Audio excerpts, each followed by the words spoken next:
stuff. I don't have the rig for it. Hey, how's it going? My name's Matthew, aka EZBOT. I'm here with Mikey303, joining us again for another lovely studio session with the M8 Tracker. And today we're going to have a look at M8 Model 2, which just came out. Mine will be here this Thursday. Mikey has one with him right now. Yes.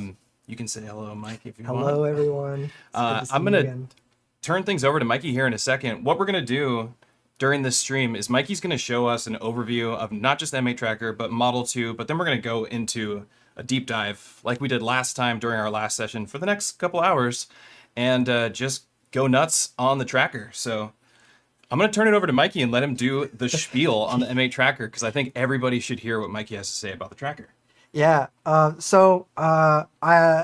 just got back from Super Booth. Well, I got back from Germany. I was there for a couple extra weeks, but I just did a bunch of demoing at Super Booth 3 days in a row, 9 hours talking nonstop about the Model 2, which, I mean, I love the Model 2. I was very excited to do that. And I'm very excited to come back and show it to the rest of you guys. So, yeah, if you want, take a look at the Model 2 here that's on the desk. I'm sure everyone's excited to see it. Let's check it out. Yeah. Here we go. Oh, so we're talking about the TB303 today and not the Model 2. So, no, just kidding. So yeah, this is the M8 Model 2. Where to begin with it? I guess you could even pull your other one out. Yeah. And then we can show it that way. Yeah. We got two. I got two. Yeah, not to humble brag, but I do have a second one here. Yeah. So yeah, this is the. Oh, I can't. It's top secret. True. Okay. No, I think it's the. Don't worry about it. Don't worry about it, guys. You don't need to know it. You don't need to know what we're talking about. So this is the M8 Model 2.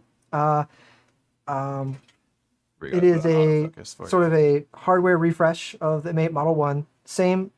Essentially same brains. Runs the same exact firmware. But they took a bunch of the user feedback from the Model 1 and implemented it into the Model 2. So there are a lot of things that a lot of people asked for, or they wish that it had improvements on, and that's essentially what came of this. So we actually have a Model 1 over here as well.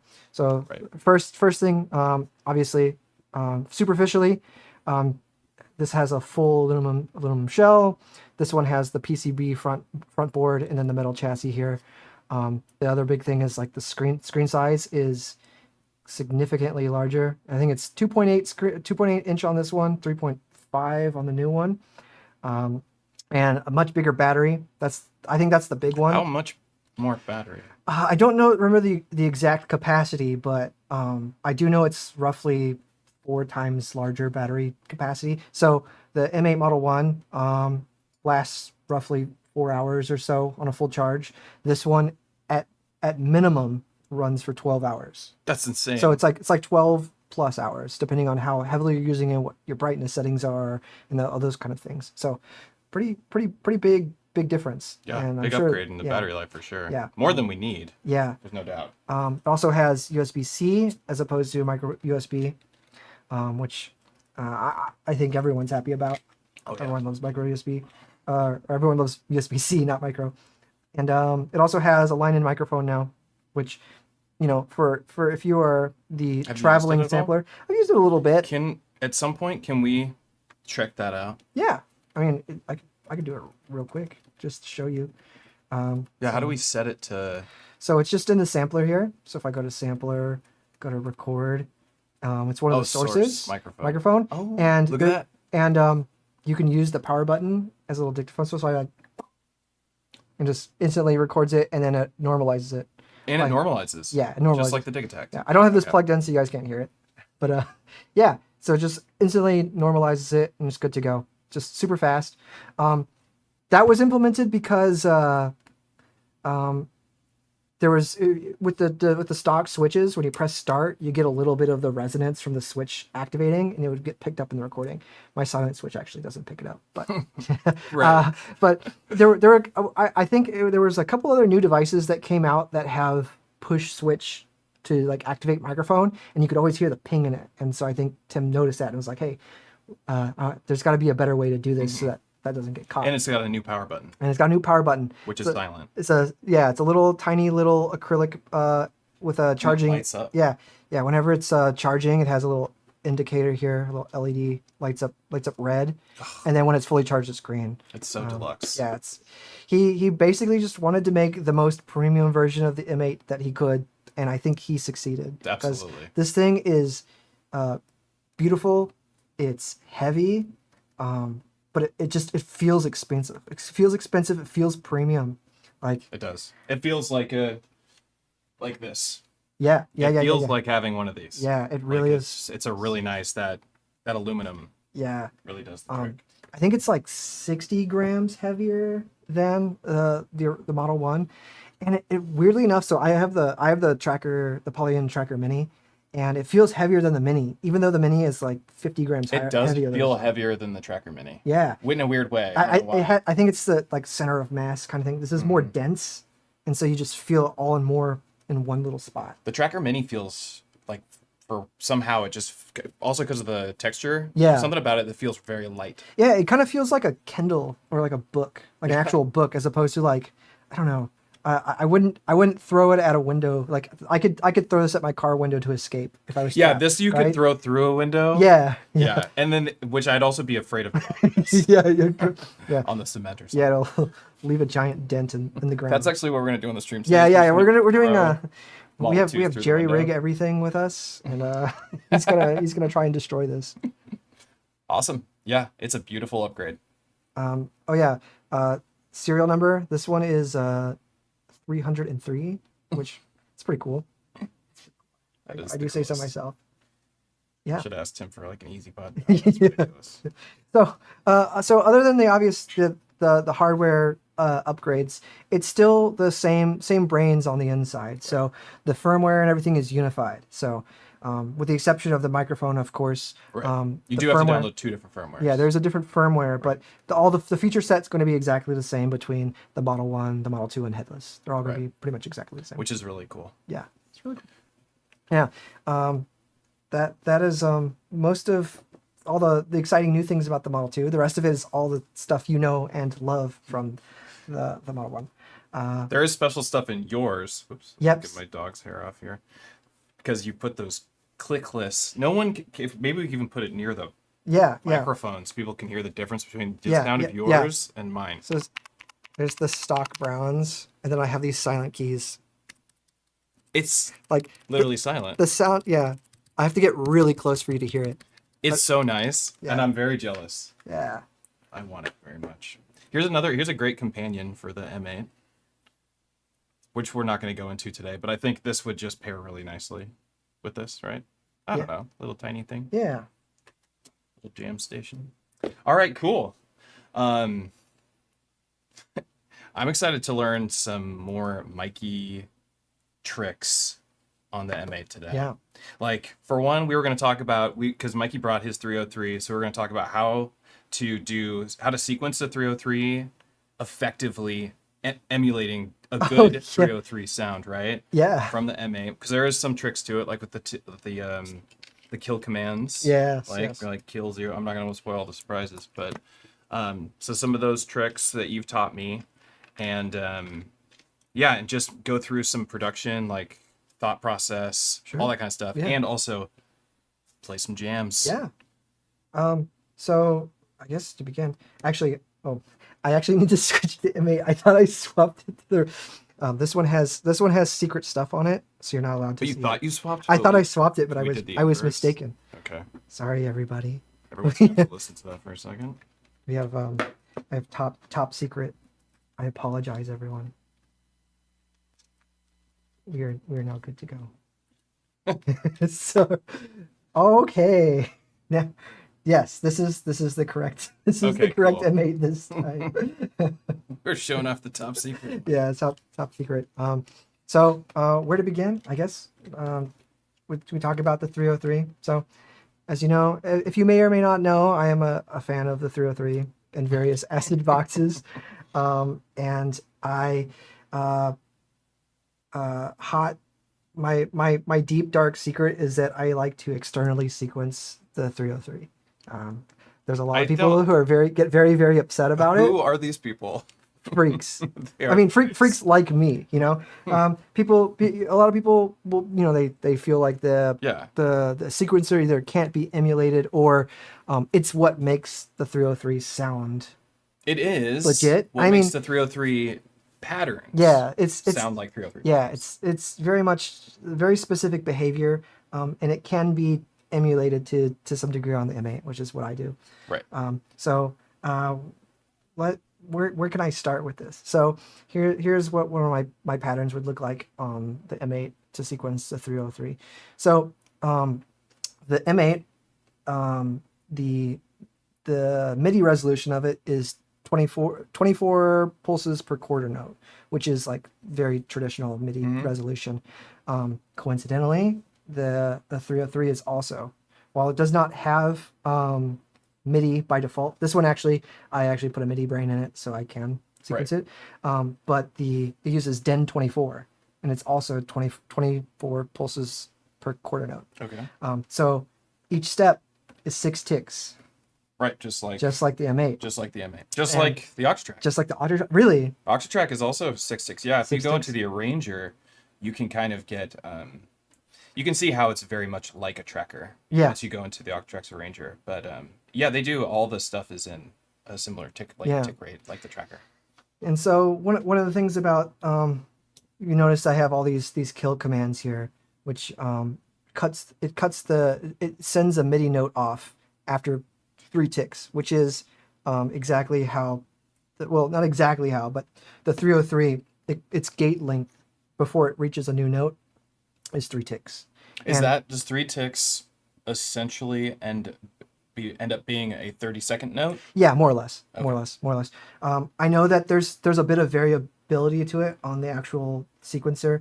I believe when the tempo is either higher or slower, the gate is actually there's a little bit of variance to it, but for all intents and purposes, it's 3 ticks. So you're able to kind of easily simulate that by anytime that you're going to a new note that's not a tie or a slide, you just put in a kill 03 and it closes the gate at the right time. Okay. So if I were to punch this pattern in, which I could potentially do, you don't need these. This is from something else. I apologize. I could clean this up. But if I were to spend a little bit of time and punch this sequence in, it should sound identical to it. Okay. So I can either do that or well, we don't have to do that. I mean, that might be a time suck. Yeah, but this is very. In fact, I think I might actually have this sequence baked into my 303 already. But yeah, that is it. If you're wanting to use even like what's the Behringer one? Is it TD3? TD3? Mm-hmm. You could use the TD3 or the TB03 or any of those various ones. They all should have a very similar behavior with the sequencer. And if you want it to sound, if you absolutely abhor the use of the internal sequencer, but you want it to sound correct, mm-hmm. You can use this example here. This is what I use now. In fact, once you showed me the kill 03. Well. So what I do, and maybe you do a similar thing, but I'll use kill 03 to get the 30-second note sound, which is like unmistakably 303 sounding. Yeah. And then sometimes I'll use like kill 05, kill 06 to get longer notes. Yeah. Instead of just having it tie to the next note. Of course, there's absolutely no rules to how you use your instruments. Your instrument. So you don't have to use any at all. Some of them have different behaviors though. So the M8, or not the M8, the 303 actually does not receive a note off until you send, like the M8's specific behavior is that the note off and the note on are like really, really close together. So the 303 actually won't pick it up unless you use a kill command.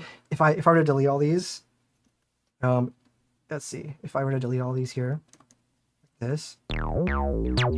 See, so it's all sliding together. So it actually doesn't work correctly unless you do it with it. But I think on like the TD3, it actually recognizes it and it should behave, the way you would expect it to. Oh, the TD, because it's just new. Slightly different. Yeah, it's a different MIDI brain in there. And then it's cool. Again, most MIDI sequenceable little acid guys have accent when you max out the velocity, of course. Yep. And if you delete the instrument here, it deletes the note on command, or so it will trigger a legato slide. Oh, I didn't Yeah. even think about that. So I don't know if the TB03, I think that one requires a CC to send a slide.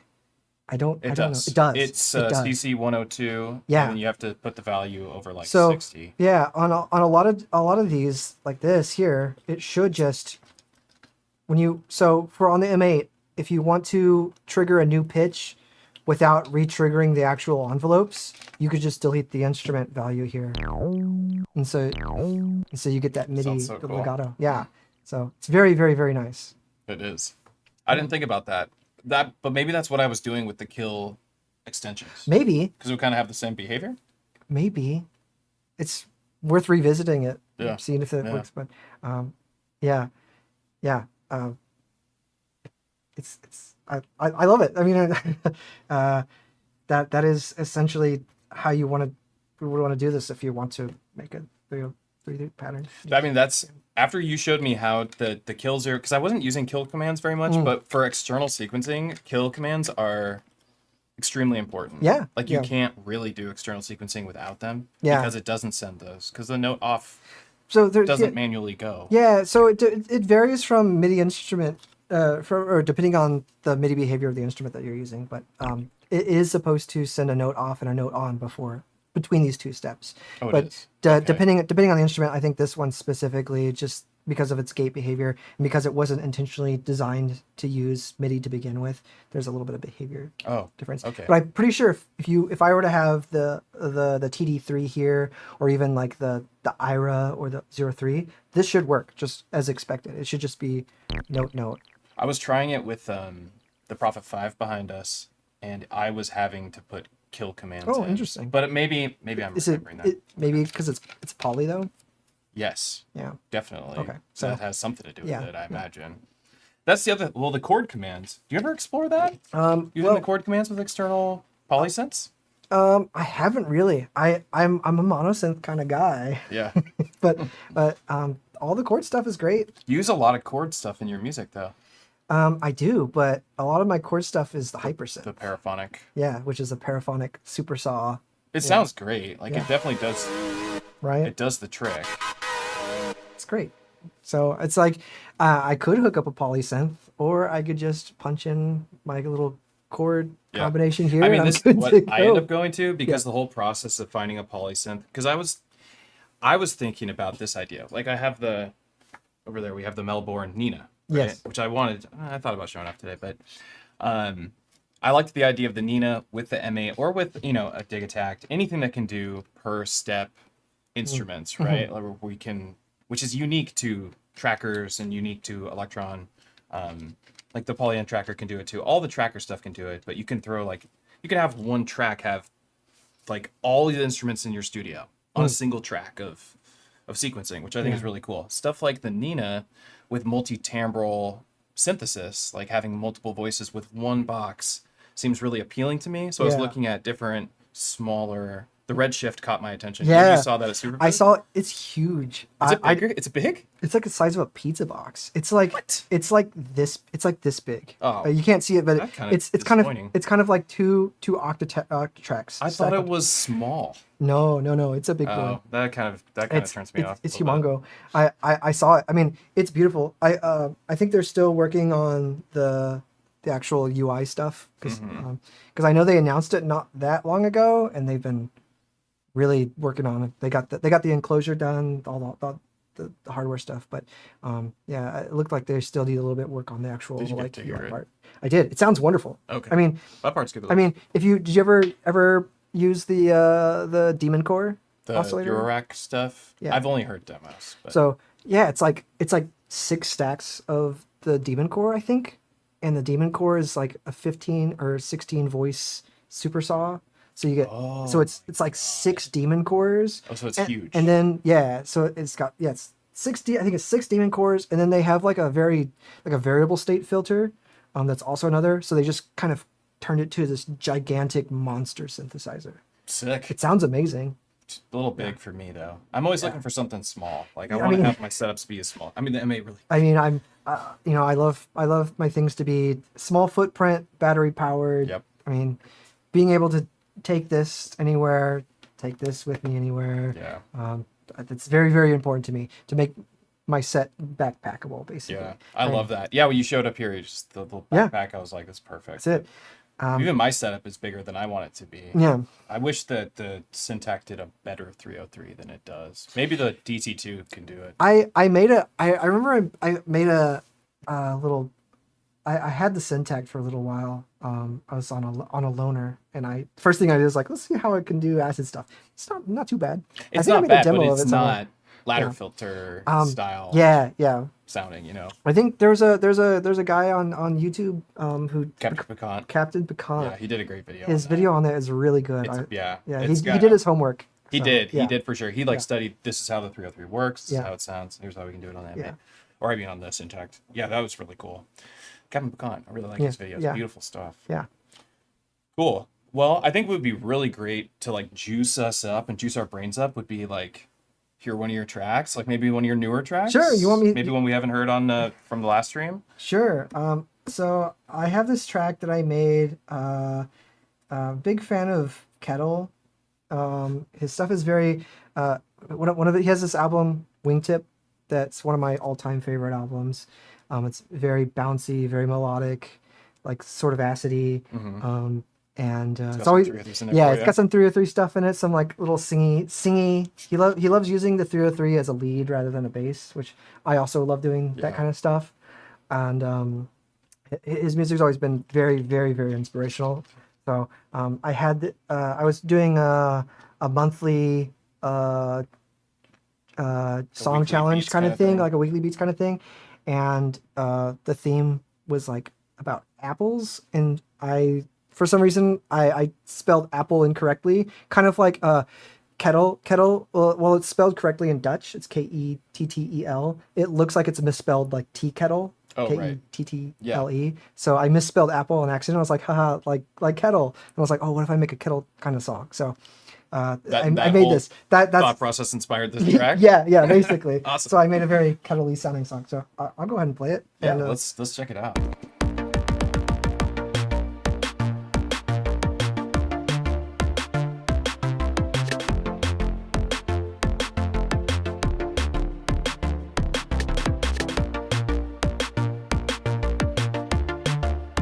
check out.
Oh, Yeah.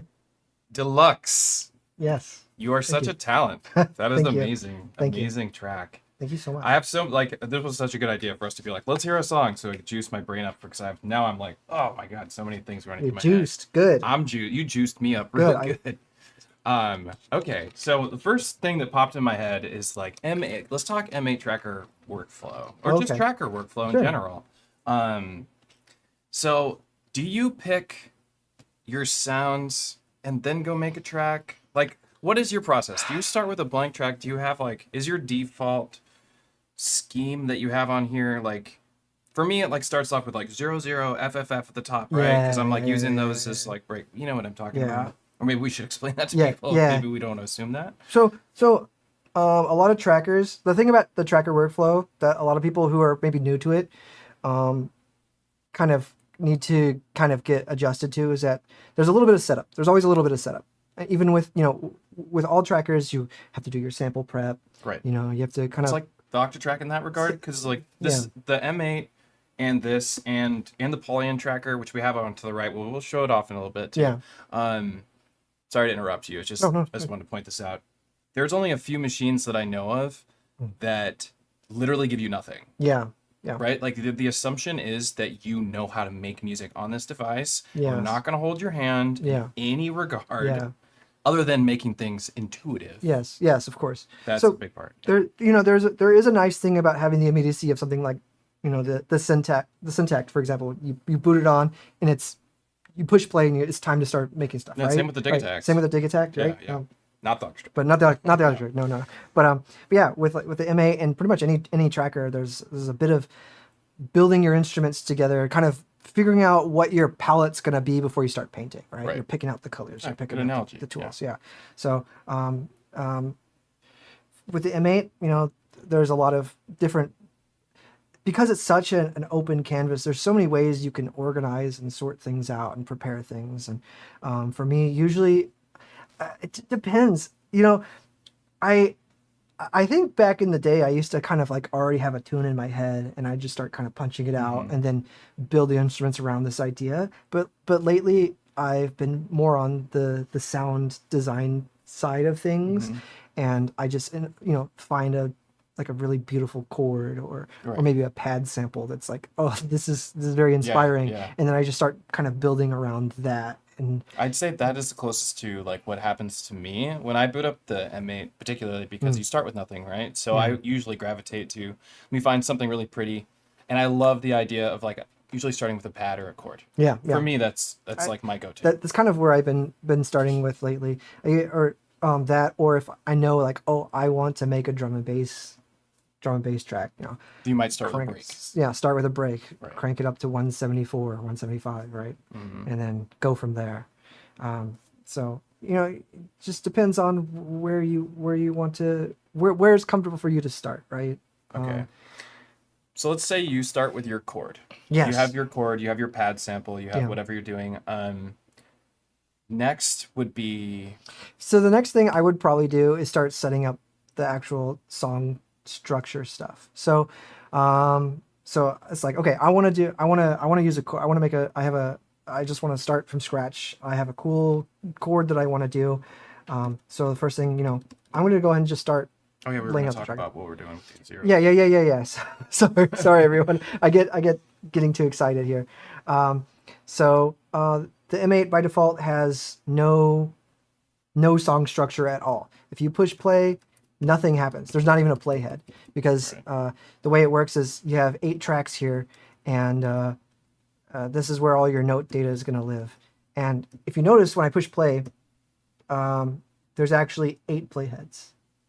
Right. Yeah. Because each track is completely they're independent. They're decoupled from each other, which is a very unique behavior to the M8 style of workflow. Whereas like a traditional tracker, if you have the Polygon tracker, for example, which we have right here, you have one playhead and it's for all 8 tracks, and you have your pattern, which is the note data of all 8 tracks in one section. Right? That's traditional. And same with the dig attack, same with the all the electron stuff and the Polygon stuff.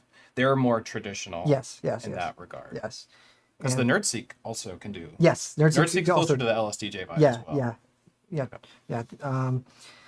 So yeah, you have your 8 playheads here, and that means that each track can be its own pattern length. It can be its own swing. It could be its own tempo. There's so many ways you can go about doing it. Tempo? Well, if you use grooves, Change the tick. if you use you can change the step resolution. You could essentially have something move at a division of whatever the actual bass tempo is. So you get really, really crazy with it. You can make cool polyrhythm stuff, polymetric stuff. I don't have the brains to do that kind of math. We can do the reset. Right? Yeah, The RMX 00 command. And then yeah, you have a means of once they get all out of sync, you can have a command that pushes all back in sync again.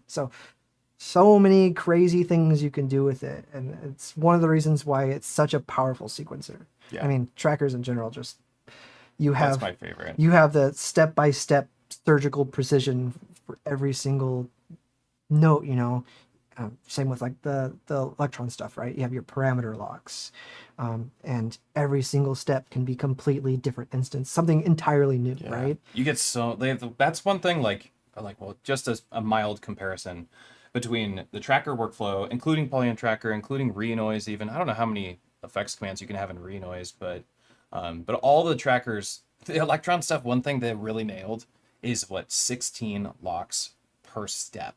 Like that's a crazy amount of modulation. That's a lot of modulation. Yeah, it's pretty cool. I really love. But the instrument behavior with this is unique that I really like too. Yeah. So so I have this track. I don't use a template anymore. I used to have a template, and I think the last time I was on the stream, when I started a new track, I had like a whole little template set up. Yeah. I still kind of in my mind, I still kind of follow that template. I found that I don't know, constraining myself a little too much. Like it was making it too easy to fall into the same habits when starting a new song. I don't know if that makes sense. Mm-hmm. Like you don't always want to have the same process for every song. Mm-hmm. I don't know.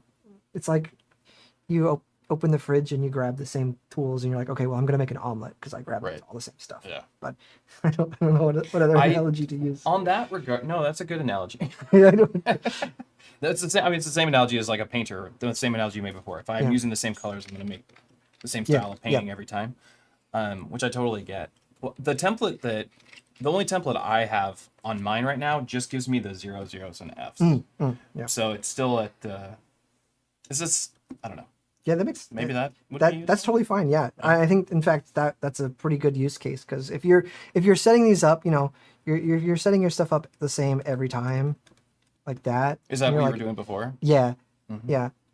Then it's totally fine. And I also had a bunch of default instruments as well. So like I was like, okay, well I know I'm gonna probably have like a little acid thing, and then so I'll always have it there. But then I open it up and I'm like, oh, I guess I'm making an acid track. And and being a 303 guy, that's sort of the default, but not always. But I find that I end up like playing it safe with like. Maybe I'm doodling and I'm just trying to do something experimental, and then it's a 130 acid house track again. So I try to not always do that, but generally this is kind of how I set it up, right? So you have each track 1 through 8. The zeros represent sustain essentially of kind of like of the sound from before it, so it can just pass. Yeah, it's just an empty track. I usually use like 0 through 0F as like special chains. If like I'm gonna have some sort of like global event, like for example, like on that last song, I had that little filter sweep. I could automate that, and I would save these first set here to do little special events and stuff. Or if I'm doing something where I want to do a full track destruction, I could do a fast render. Mm-hmm. Right, I'll do the fast render, and then I'll have the full track, and then I'll drop it in like 0.2, and then I'll just play that, and then I can do like a degrade thing. That's a workflow that I need to explore further. Is the rendering my tracks and then slicing them. Yeah. Because it's like in my mind, I'm like, that's what I should be doing because it's like gonna be so useful to remix a sound from earlier into something really fun, and bouncy. Or I think I probably have an example. Actually, we could go back to that song. I think here. The render process is so fast, and it creates an instrument at Unity. Yes, yes. It's pretty wild. It'll match it exactly to how it sounds when it's playing like in real time, which is wonderful. Yeah, so like for example, here I have this little special event that most of my tracks are 8 bars long, right? And I have this one little bit that's just 2 bars, and and I really wanted to do like I'm a big fan of tape stop kind of sounds, so I have 2 things set up here, so I'll just play it here real quick. Right? Yep. So yeah, it's a sampled version of the whole song. Yeah. So if I just I just have that little section there, and you can hear it's the bass line and the chord stab. I have this little thing that I have a rep command, which is like a linear automation. So it just turns up the reverb on this here. So you can see it here, the reverb sliding up, and then at the end I have it do a little pitch bend, and so it makes it sound like a tape stop. It's so sick. These are the kind of like this little like resampling your whole track and then automating a little tape stop is what is the difference between like somebody who's a novice and somebody who's experienced. You know what I mean? Because those are those kind of commands where it takes you a while to even understand how to get to that spot or why you would do that or you know what I mean? And it's a more advanced command structure anyway, like resampling, putting into another instrument, and then doing the pitch bend command, understanding how that works. I should do more resampling. Again, I usually just do it for like full tracks. So like I'll have this here, and just so everyone knows, you can just tap edit 3 times. It'll start rendering it. This whole little section here. Give it a second here. And we'll give it go. Done. We'll go down here. We'll put a new chain, new phrase. And the first instrument you drop is the full mix of this track, right? And then you can, then we can chop it. And then you can chop it. You could go in there and you could slice it 16 times, right? Right? You get the idea. You get the idea. Just something like that, right? Just do. Which you could also do something similar to this. See, that's cool. That's not a part of the song before. And then you can just do fully destructive stuff on it. Just, if you're doing some sort of crazy fill or something, you could easily just put something together, right? I have this thing keeps happening to me that like we just stumbled into for a second in this resample, or not just the resample idea, but like it's like a repeating filtered section of your song. I do it all the time on the Octatrack with like a bandpass setup and a half note looper. I do it on my music all the time. It's like one of the effects that I constantly do on the Octatrack, which you just kind of did. Yeah. On accident. And it always sounds good, and it kind of inspires me to like make a new track. But because I don't usually use my Octatrack for music production, I usually just use it for effects processing. That resample is on the Octatrack instead of on the machine, but you can do it here. So yeah, that makes it a little more convenient. Right? You couldn't even hear what you were doing. I was just listening to you and just punching in. But it's a very fun way to just make really creative stuff super fast. So, yeah, that was really sick. Yeah, resampling. Yeah. Oh. Yeah. The repeat command is truly one of the M8's most powerful little sequencer commands. It's so good. You remember in the last stream we talked about the repeat command, and I was like Thomas Margo. And I called out Thomas. I meant it in a very friendly way because I love the Nerd Seek. It's my favorite Eurorack sequencer by far. I was like, you need the repeat command, and he commented back that something, I forget what his actual comment was, but he heard my telling him to get that repeat command because it is so incredibly useful. I think it should be in all hardware. It's so wonderful. Just I don't know, like it, especially with devices where it's really hard to get long sweeping automations without like using an LFO from one of your instruments, but then you can't use it on like the mat. I don't know how to explain. I know what you mean. You know what I mean? It's just like it's a very, very tedious process to do something like that. Because of like the M8 structure and like how we start with these like multiple chains, and we're building this like Tetris experience with the chains, and you can automate across all the chains. You can't do that within like an Electron box, Yeah. or any other sequencer that I know of other than a tracker, Yeah. or other than this tracker in particular, because of the rep command is unique to the M8 Yeah. so far that I've seen. But like you can't go over like a 16 bar segment. Yeah. You can kind of like do it, right? automate it kind of Yeah. on the Octatrack. You can do it manually, Yeah. which I think is cool too. Yeah, yeah, of course. But it's almost like a, it's one of those, it's just a nice little thing that, a traditional DAW will have, where you can draw your big automation, your big filter sweep, for the cutoff, right? You can just grab the little line and you drag it to where you want it to be. And this is sort of a similar kind of design. Of course, it's linear. There are ways you can change the curve, though. You could change the speed that the thing repeats, but you could change that. I guess you can't do like exponential curves, but like I mean, no, you couldn't, but you could change like the amount that it's increasing, like right. this. At So different spots.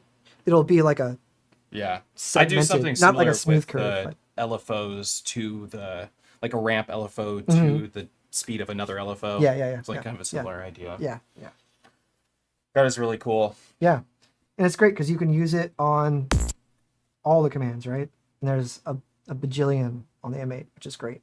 You have pretty much access to every parameter that is editable on Including the M8, right? tracks. Tracks, you can automate track volumes, you can automate, the master reverb, the master delay, you can change delay times, you can change the master volume if you want to have like a beautiful fade out, like very like 80s style track fade out, right? You can automate it that. I had well, tell me what you think of this idea. Okay. Okay. This is a workflow idea that I had that I haven't fully put into place. So the idea would be, whatever. We are on the screen. Never mind. Yeah. So I was thinking like I would use track 8.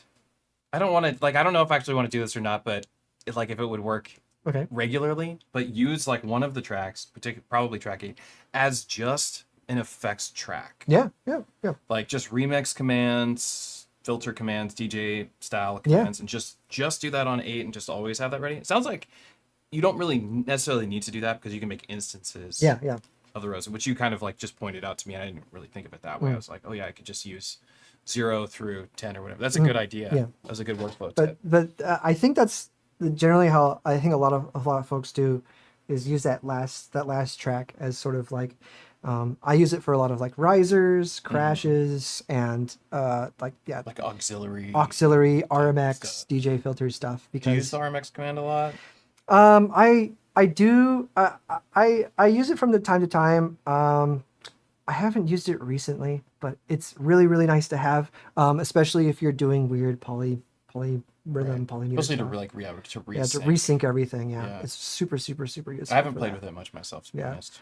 It's really cool. I'm pretty sure the last time I was on, I showed how to make the playhead play backwards. Oh, right? yeah. Yeah, because it just forces each step. So. Oh yeah, that was weird. Yeah, it's very, very powerful in that sense.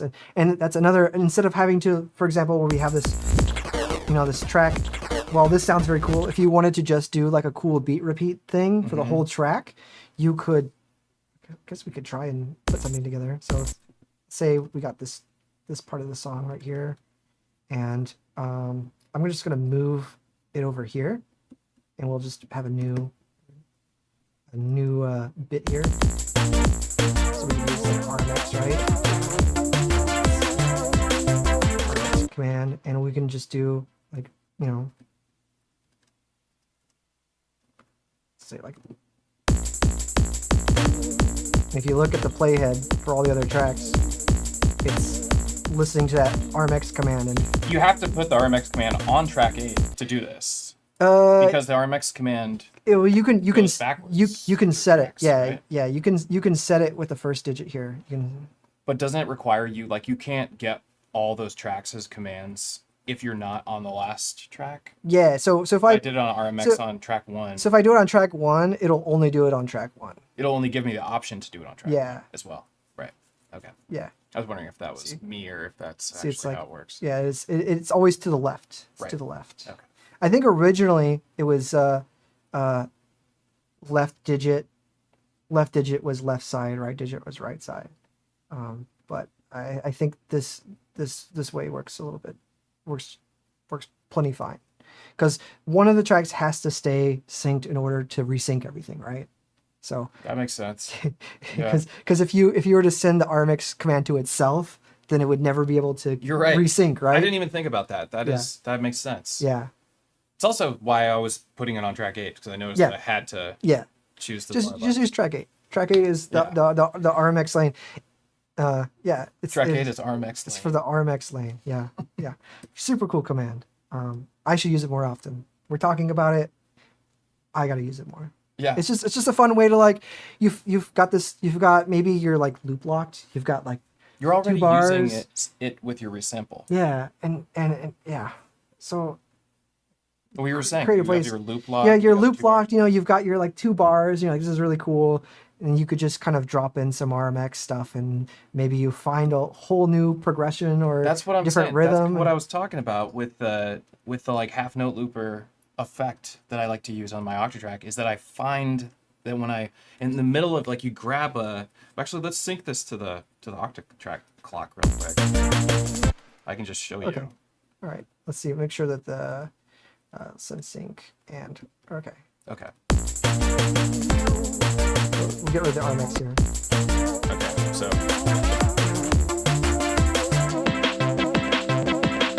Yeah.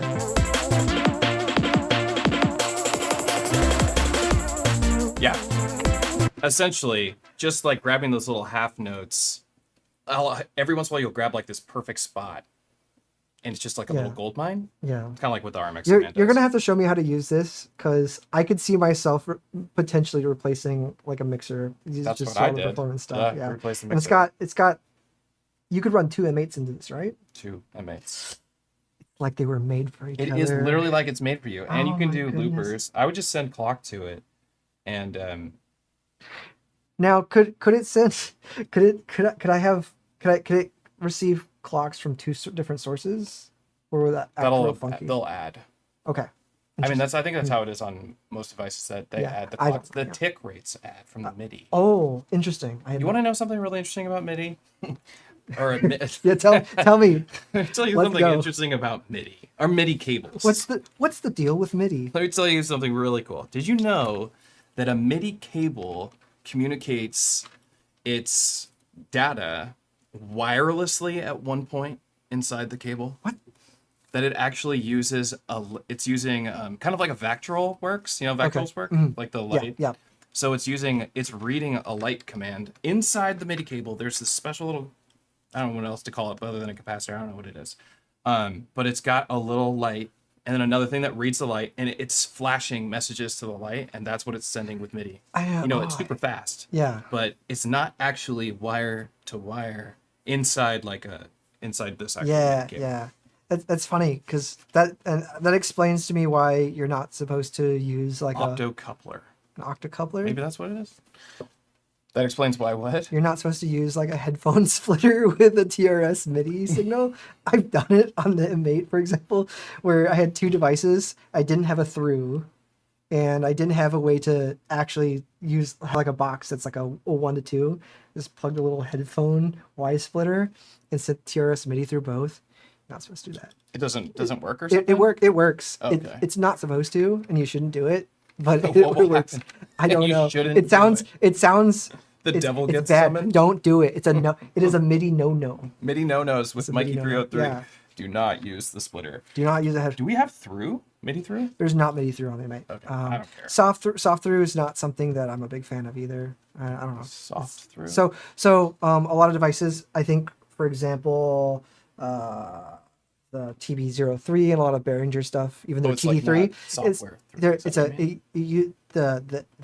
you get an in and an out, and then you get you can turn on software through, so it converts the out into a through, but there's not like a relay switch that changes the actual functionality. It's in software. It receives the MIDI signal, it translates it, and then sends it out again. So it's going through. You're getting delay. You're getting some sort of delay because the brain has to translate that into has to basically read the MIDI data, rewrite it, and then send it through the out. Okay. As opposed to a through is like almost like it's like passive, right? Right. And yeah, so if you have soft through, it kind of can get real funky. Yeah, I'm like at the point, like I like the sound of my TB03 and stuff, but I'm like, this last week, been waiting on the Avalon for so long. I really just I do want a new 303 because I use 303 in my sets a lot, and I really enjoy 303, even if it's just like small little repeating lines. I have a lot of recommendations. I bet so. you do. Probably point me the right way. I kind of want the RE303. Yeah, it's such a RE303 is great. It is by all intents and purposes a TB303. All the same through hole components, if that's important to it's you. still cheaper. It's cheaper. Yeah, I think it's a third the price now. Yeah. It's all the same components. It has both the DEN sync, and it also has MIDI in and out, which the TB303 doesn't. At one point, my 303 was modified with CV gate mods. I actually ended up having to undo it to install the MIDI brain. So these are all this is just scars. These are tattoo scars. Scars on my 303. Yeah. I had to plug all the drilled holes. But yeah, this does not have MIDI. It's just sync in. It's just DEN sync 24, which is Roland's silly Classic. proprietary, yeah.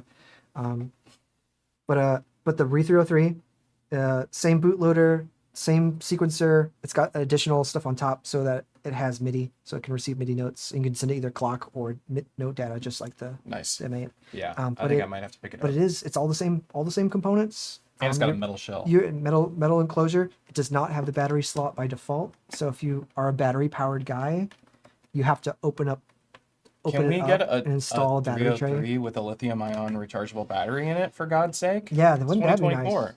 Doesn't the Devilfish mod have a lithium ion battery? What? I'll buy that. I think it does, but it might actually be a battery to save the patterns. But I remember if you look at the website, Robin has one of the things that says it includes a lithium ion battery. I don't know if it's for it or not.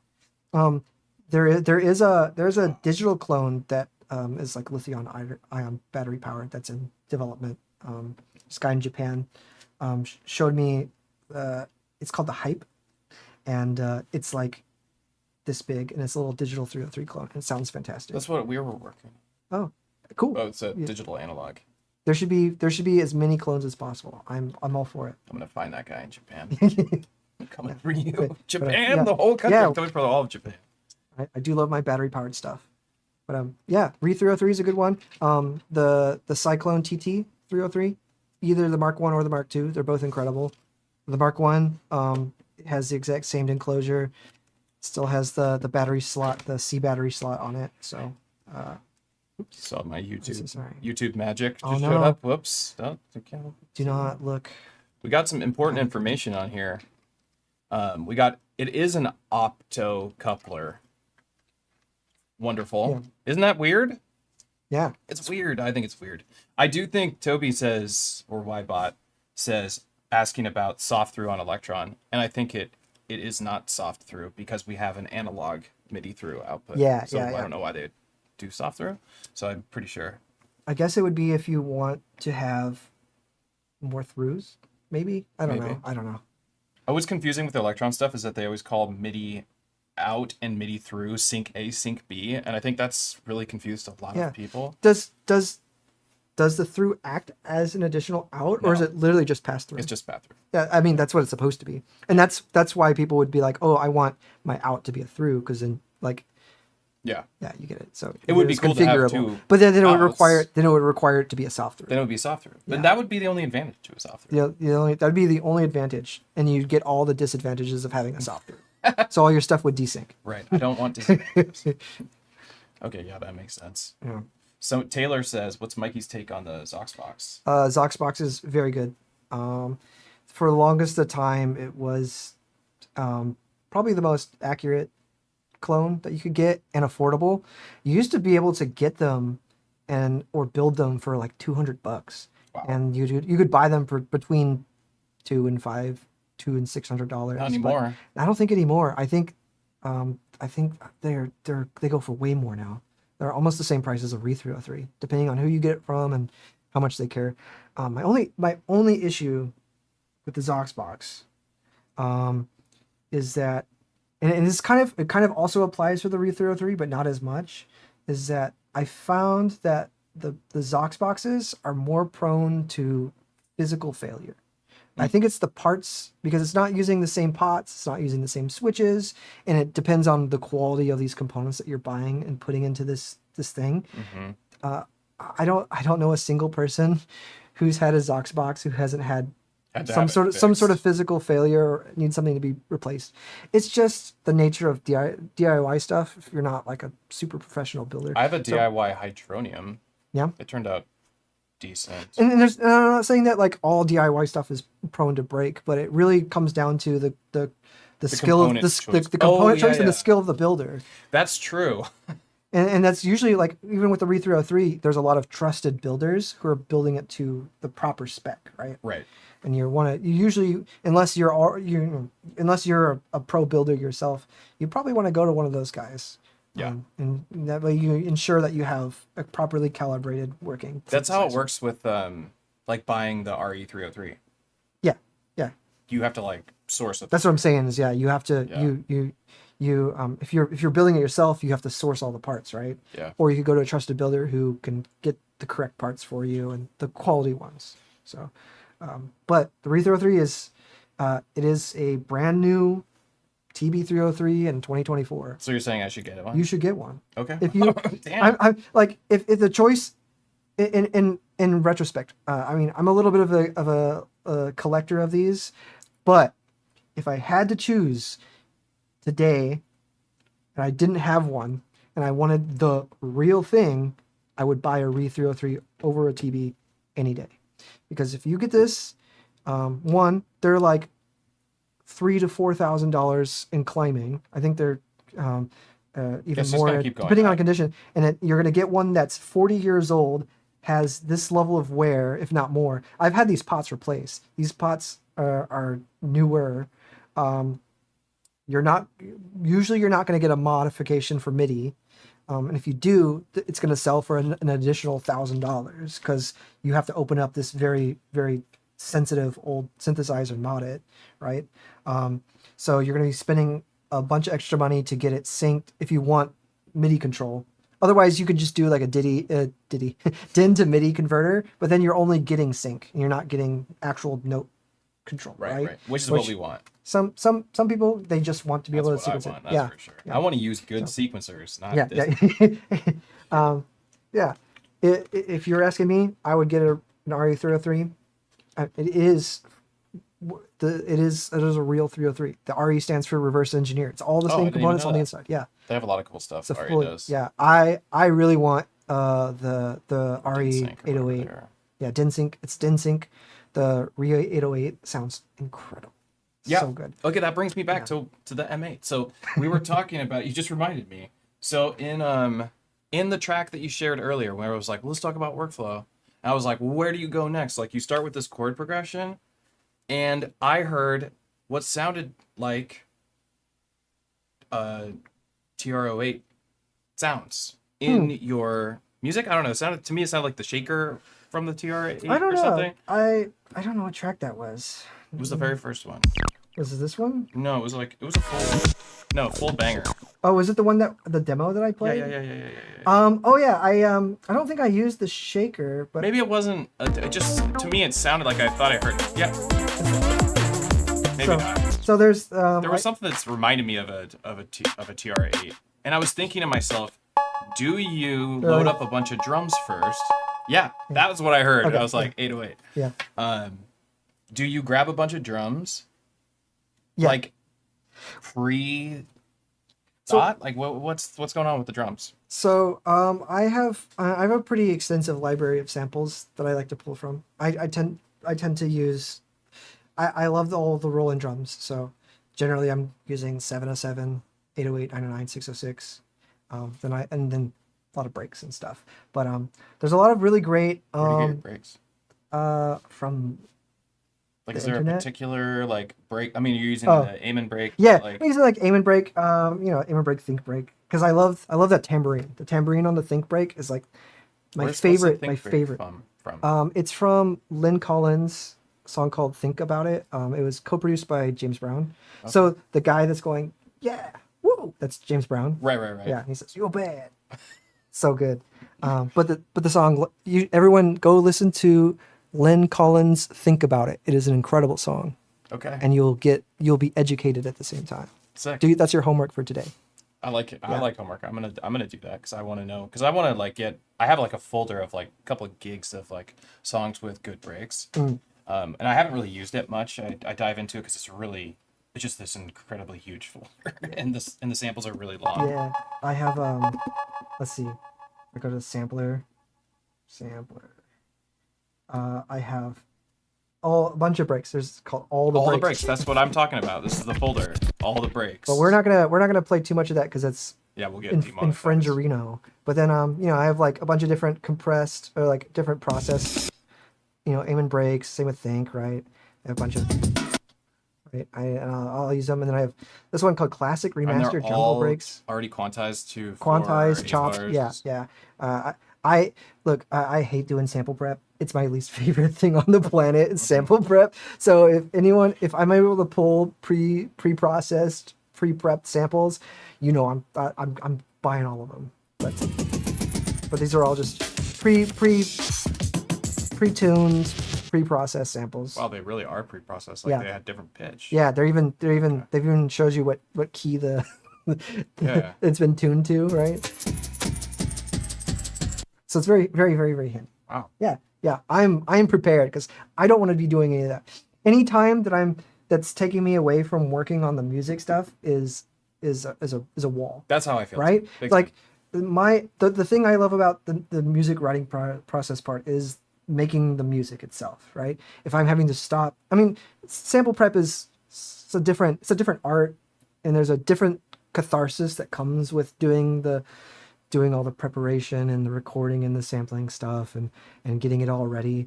But it's totally different thing than actually being in the kitchen and cooking. You know what I mean? Yeah. So that's like the last stream I did on the M8, I was using Loop Cloud, and like Loop Cloud has everything, right? But it has an audition feature. If you buy the sample, your audition is high quality.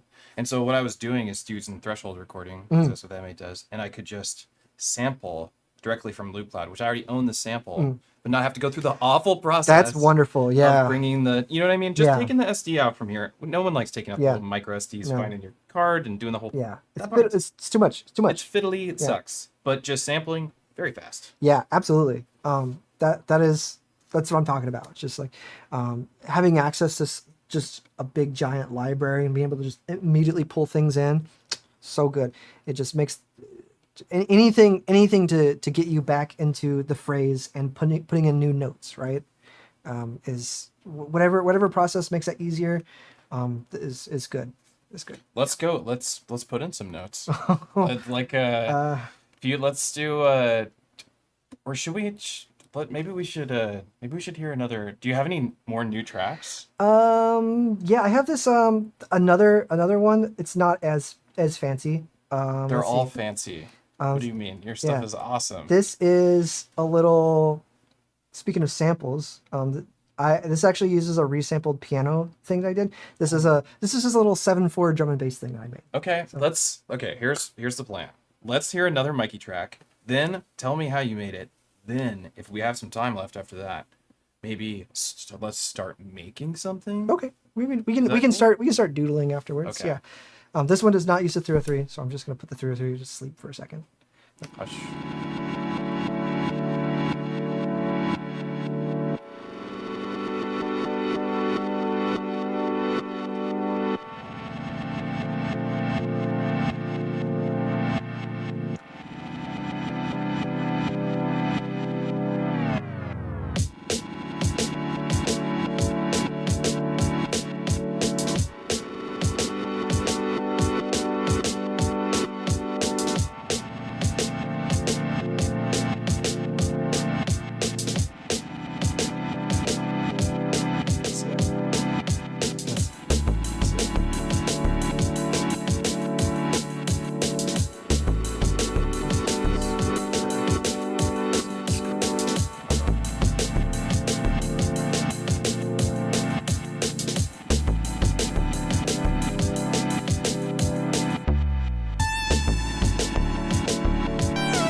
this way.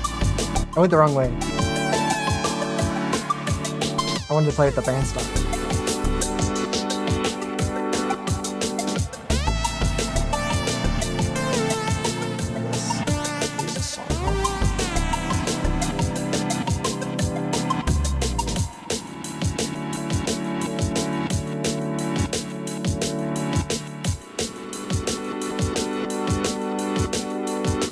We're gonna cut it. There you go. Sorry.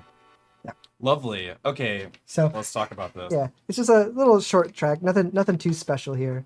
You had multiple groove ticks happening. Yeah. So let's talk about that's the part that I think makes this song what it is, right? Yeah. So again, this was for like some sort of monthly song challenge, and I think it was to use an odd time signature.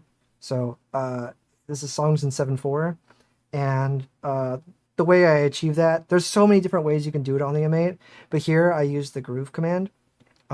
So as we've talked about, the default groove, you have 6 ticks per step. So as you can see, we have our 16 steps here, right? Mm-hmm. And then it's represented here on this groove screen, which with each step here. So it's 1 through 16, right? And each one is has a resolution of 6 ticks, which is by default. So you're able to go in and change the resolution of every step, right? There's a nice special addition to that. If you change the tick count to 0, that step is skipped. Oh. So in order to make the song in 7/4, it's 4 counts and then a count of 3, right? So I have to alternate because the M8 step sequencer doesn't actually change step count. It's always 16. You can get around it by using different grooves. So if you notice on this rhythm here, I have groove 1 on phrase 1, this first phrase, and then the second one uses groove 1, which has those 4 steps skipped. So you get a total count of 7/4, right? So not all of your tracks are using the same 7. They are. Groove tick. The whole song I've punched all this in, so it's all doing that. But you can also set a default groove tick, right? Yeah, yes, but you have to kind of automate it. The other way you could do it is using a hop command, which if you just punch in a hop, it'll do the same thing. You can make it skip, right? Or you could just change just to groove 1. So the hop command is probably like that's the one that where my brain that clicks for me the most because like when I want to do like 7/8 or whatever, I want 56 steps per bar. That's what I think. That's what my brain does that math. Yeah. And so I would use a hop and just have every track hop at the end. This is basically working the exact same way as the hop. So I have this first part was right. There's a count of 4. It's like 1, 2, 3, 4, right? And then there's 1, 2, 3 here with this groove 1. You can see here it's got these 4 steps skipped. So every phrase I just alternate between 0, 0, and 0, 1 the whole way through, and that gives me the 7/4 rhythm, right? So, and same with all these tracks here. I have this resampled piano that how do I have this set up? Let's take a look. So it says it's called Poor. How do I demo? I want to see if I can edit this. Yeah. Oh, good time. I think my headphones cut me. Oh, that's this. That's me. Sorry. Is it still doing it? Better. That's better. Yeah. So yeah, it's just a little piano stab. And I just use some mods to give it this like ripply sound, right? The way it works is I have, let me think about some of this stuff. The funny thing about a lot of sound design is you don't really think about how it works. You just sort of like make a cool sound and you're like, oh, it sounds good now. I can stop touching it. This one I have the LFO set to the sample length, so it's quickly scanning through the sample really fast. And then I applied an additional LFO that's changing the amount that it's scanning through. So I don't know how else to explain it, but you can kind of hear it. It kind of warps back to the start over and over, but it gets a little longer every time. Yeah. Because if I get rid of this, For example, if I could change this. I don't know if that's... See, there's with it off.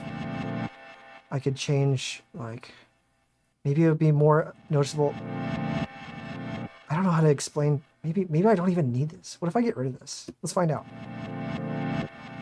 No, it sounds a little different. It doesn't sound. It's not rapping as quickly. Yeah. Let me quickly reload that. There we go. Yeah, so I have this resampled piano. It's like scanning through those little sample lengths. It's a very simple track. Just a nice deep plucky bass. I think this is a preset that comes with the Model 2.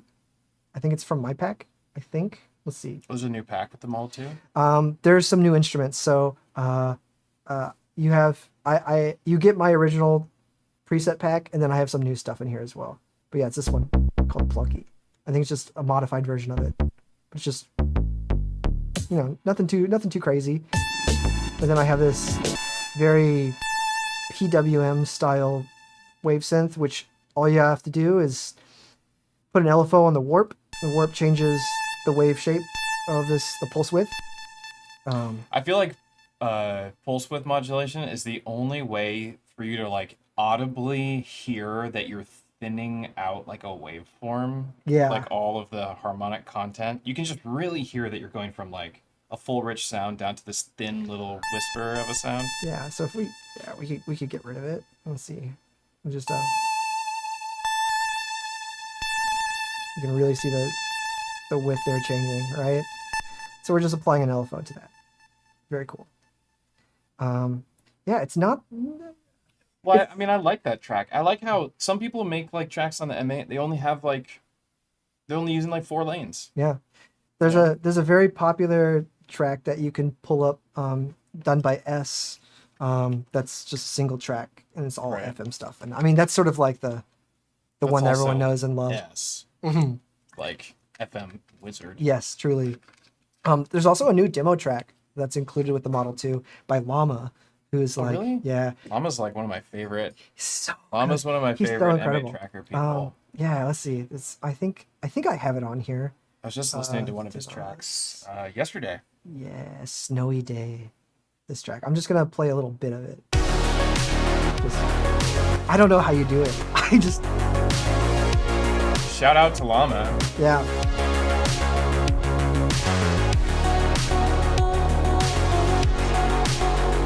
What up, Ben? Yeah. I recommend if you're getting the Model 2 to listen to the demos. I think this one is the song that starts up now when you get it and you power it on. I think it's this. Really? I think it's this track now. Yeah. It's not Tim's track? I don't think so. I think it's this one now. I turned off that thing. I need to power off. It just goes straight to the M8. I'm like, I'm not interested in... Yeah. Yeah. Let me go back to this song. I don't know if there's anything else special about this. I use a song hop. So, as you know, I play a lot of live sets, right? Mm-hmm. And I kind of work these in a way kind of like DJ decks, right? Where I have cues at the beginning and the end of every song. So I'm able to kind of get it into a permanent loop so I can start introducing a new song or start to bring the old song out, right? So this song actually, the intro and outro bits here are actually just regular 4/4. So it's easy to mix into, right? So like I'll just have this little drum and bass part right here. And this is just 4/4, right? And then like, say I'm transitioning to this song from another song. Yeah. I have this like 4/4 bit, and then I can immediately jump into the 7/4 part. Do you use the live play mode when you're playing live, or do you just kind of let the whole arrangement just go? So it depends on the kind of song that I'm putting together. I think in the past I used the live mode a bit more. And there's a lot of people who do use it. I think there's a guy named Spacetown. Yeah. He does a good video where it has the 2 M8s and the which is I was gonna bring up a point, or not a point, but ask you, why do you not have like a MIDI controller? I'm just curious, like why? That's a good question. You use one of these when you I use it from time to time. Yeah, I have one on my desk. I really like One, I really like the effects of my Pioneer DJ mixer. Yeah. Has just some of the best sounding. I mean, the beat repeat on it, filter, all the effects. I love the spiral delay. It sounds wonderful. It's incredible it sounds really good, and it's also built like a tank because I am slamming faders, right? Mm-hmm. And there's a lot of really cool MIDI equipment, but I feel like a lot of it's not been built by someone who is performing in like high intensity kind of situations. So they're a bit more fragile, or they're not just built to this like crazy solid aluminum enclosures with like really robust pots. You'll get the little guys like on those little pots that are on like the 2 HP modules, or It drives me totally crazy. or like or the even like the T8 and is it the T8, the little battery powered? It's got the little tiny thin. Those are not made What for about performance. the TX6 pots? The TX6. Oh yeah. Exactly. That's what I'm saying. They're not made for performance. One, because they're very, very hard to use when you're not just in there, right? But they're gonna break if you're performing live. Yeah. If you're I don't know. It's an important thing that these products are being tested. I mean, if they want to be using for performance, it's not all going to be overhead shot YouTube. This is the knob you want. Yes. You want big. I mean, this is the beauty of like 5U modular stuff, right? Is you get those big, fat, giant knobs, those potentiometers that are just built for cranking, right? Built for cranking. Built for cranking. Should make a sticker. Yeah, built for cranking. Yeah, it's such an important thing that I think is forgotten about because you tend to no offense, a lot of times you're seeing controllers used in a YouTube top down shot where you have you're gently turning the knobs, right, and it looks beautiful. Mm-hmm. But you bring it on the stage, you're putting, whether you're intending to or not, you're standing up, you're leaning over your gear, you're sweating on top of the stuff, you're putting your weight down, you're turning things. It needs to be built to handle. That's why I mean I do. That's why I love the Octatrack because it's the crossfader. Look at what I've done to mine. Like you can see I've used the crossfader so much. And I am slamming it. And you're slamming it. Slamming. Right? And that's why I use that Pioneer DJ mixer because it's built to a club standard. I mean, hundreds of thousands of super drunk DJ bros are like spilling their beer on these mixers, in front of thousands of people, slamming the faders as hard as they, putting their weight into it. Are they waterproof? I don't know if they're waterproof, but man, they can handle a lot of moisture from me dripping on them, right? I use a Pioneer DJ M450, which is the 2-channel version of the Nexus NX9 or whatever, which is the club standard. If you go to any club and you're DJing, they're probably putting you in front of the 4-channel Pioneer DJ. Yeah, it's called I think it's the Nexus 9 or something. And it's just the half version of it. I looked it up after seeing you play. Like the first time I saw you play, and I saw your mixer, and I was like, oh, that's really compact. Yeah. Nice looking mixer. And I was like, you're right. The beat repeat, the filter's analog, right? I don't know. I really don't know. The filter sounds good. It just sounds good. Yeah, right. The effects sound good. It's just made. It's made for performing.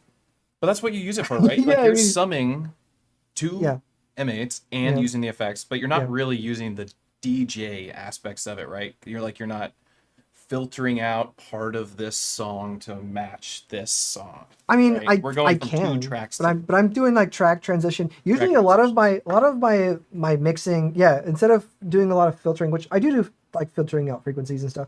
But I love being able to with specifically with having two M8s is being able to I could just since every track is decoupled, I can just bring in just the percussion of my new song, right? So, I have this drum and bass song playing, and I'm getting to this bit where it's fading like this, right? I could cut this percussion stuff out, right? And I can bring in the drum and bass for the next song, and then I can easily start to kind of rebuild on top of each other. That is very deep. That's like truly doing some like what I consider like essential DJ work. Yeah. Right. Which is something that I still am working on myself and like how to prepare your music in a way to do that. Like maybe having a cue point, like in Electron talk, like if we're talking Electron people, like maybe having a cue point in your, well, something else we want to do. We're gonna do this next. But having like the end of your pattern be just the drums. Yeah. And like we're having it just set up as pattern 8 you have 8 patterns. Pattern 8 is drums only, just so you can transition. Yeah, it's interesting. A lot of like old 90s electronic records, like a lot of old house tracks and trance stuff, you'll have really, really, really long intros and outros of mostly just percussion with a little bit of like the pad stuff, because they built it specifically for DJs to mix, I did not know that. So you'll find a lot of these. It's one of the reasons why a lot of house tracks are super, super long. And is they've had that in mind because they don't have cues. They don't have cue markers on a record, right? Right. Except unless it's a sticker that you've placed there and says, you know, oh, the needle's gonna get to this point. I need to like. That's a thing. Yeah. Oh wow, I don't know anything about that. It's fine, but yeah. If you don't have that, it's just, you know, these guys are like, okay, well, I'm just gonna give you like a 3-4 minute outro of just drums and maybe some pad stuff, so that you can bring in the next record and you can do your syncing and stuff, and it'll be more fluid because you'll have all those drums still playing. So it's kind of a similar idea, I guess, with the. It's cool. That's cool. I like learning that. I love the DJ workflow. A lot of aspects of it, I try my best to incorporate. I mean, obviously I'm doing this, I do the Octatrack stuff, but I'm trying my best to incorporate the thought process that goes behind it too. Because right now for me, it's mostly just like effects and transitioning from one track to the other. I just hate the idea of having dead moments. Yeah, I am one of my good friends, Anthony, goes by Graz. Incredible producers, been doing it for decades. M8. Yeah, also M8 guy. Yeah. You know, he not only is he producing, but he's DJing. You know, like I think is his secondary passion. He flies around the country and is DJing and stuff all the time. Okay, cool. And because he's doing all that DJ stuff on the performance side, it really helps him kind of develop the kind of layouts that he needs for his own tracks in order to have that good DJ experience. Well, he's listening to music. That's the truth. It's like he's listening to a lot of music. People, you got to do your homework. You got to listen to music. And DJing is a completely different skill set. You are a professional listener. Right? Yeah. It's totally like you have to know. I mean, you have to enjoy listening to lots of music, which some people only like making music. That's totally fine. But if you're struggling maybe you're trying to make a drum and bass track, and you're not eating the food. How do you know what ingredients go into This is a conversation I've been having this conversation with Sakura, and I was just like, we have to have music playing in the house more. I was like, we just have to. We just need to set up a radio and just put it in the corner and just have music play all the time, because we're not listening to enough music. Yeah. You know, unless we're in the car. We always listen to music in the car, but I am also a car listener. I don't want to be in the car. Yeah. You know, so it's like I want to spend more time listening to music. Yeah. And I tell people, like, when I do like lessons and stuff, like electron lessons and production, hardware production stuff, I usually tell people, I'm like, go find your favorite track and just go 1-to-1 with your track. Try and make the track. It's that's such a good way to do it. Yeah. I think someone I think I tried to explain this to someone. I was like, oh, you want to make some house music? It's like, you got to do some homework. You got to listen to some house tracks. Yeah, figure out who's making good house the house music you like. And they instead like went to Wikipedia and started reading the article on house music. Like, no, it's not going to help you. It's not like, that's a different kind of homework. That homework is also very, very good. That's you gotta listen. You gotta put on a big house mix, or find out some really popular house, producers, and just see what they're spending. When I want to learn how to make like music on the M8, when I was starting to learn it, I was listening to like the stuff that you have on your YouTube channel and on your whatever sources that you have available. I've listened to a lot of your stuff, listened to a ton of Llama, listened to Grasscore stuff. His stuff's a lot harder than like I go in my music. I think I like go hard in my electron stuff, but he goes really hard on the M8. If you want to hear maximalist M8 tracker stuff, like what you can make if you use every channel, every instrument, every frequency, it's like insane, absolutely insane. There's at times there's not a whole lot of difference between the stuff he's doing on a DAW and the M8. It's insane. So big shout out to Graz. Yeah, big shout out to Graz, Llama, Ranjit. Yeah, Ranjit. Ranjit's my other favorite. Yeah, like bonkers. Oh, dude. I love his video, and I mentioned this last time we were here too, but his stream of him just making music for 2 hours, I was like, gold mine. Just an absolute gold mine of information on how to make music in general. Yeah. Right. Yeah. I love all these artists. I wish that they actually got paid. It's so frustrating. It makes me so upset. We can't even make money doing music. When's the next Bandcamp Friday? Let's go. Dump your paychecks, everyone. Oh, we lost our battery. Bummer. Okay, so something I really want to do, and I think this is going to be so dope. Yeah. Is that we're gonna. I'm nervous. You're nervous. Don't be nervous. You're gonna be great. We're gonna turn Mikey on to the Octatrack. I know you own an Octatrack already. I do. I have a Mark 1, but I haven't. Okay, so I talked about this off stream, but I have the Mark 1 on indefinite loan, and I haven't really used it. I've booted it up a couple times. I've watched some of your video tutorials of just like getting started kind of thing, and I need like a hands-on. I would, and I will. I mean, we don't need to do that today. No, yeah. It's some other time. I'll take you through the track. But I've heard a lot of wonderful things about your performance template, and it's re-sparked my interest in it. Yeah, let's check it out. I'm stoked to have you show it. And now that you're telling me that it works with the first version, yes. I can try it at home. Yes. So you can pick up these magnets for your Octatrack, which have like these effects to tell you what effects are on here. And this is the hybrid template. And what's different about the hybrid is that it just sums 4 inputs. So you can use 2 M8s, like you'd like to do. Yes. And then you have 2 audio tracks for sampling on the Octatrack if you want to have additional tracks. So it'd be like 2 M8s plus 2 more tracks. Okay. And then you would run the cue out into your M8 from here in this particular template, and then it would go in here and process through your M8 as well back into the Octatrack. So these actually don't get heard by the Octatrack until they run out of the Octatrack and come back in.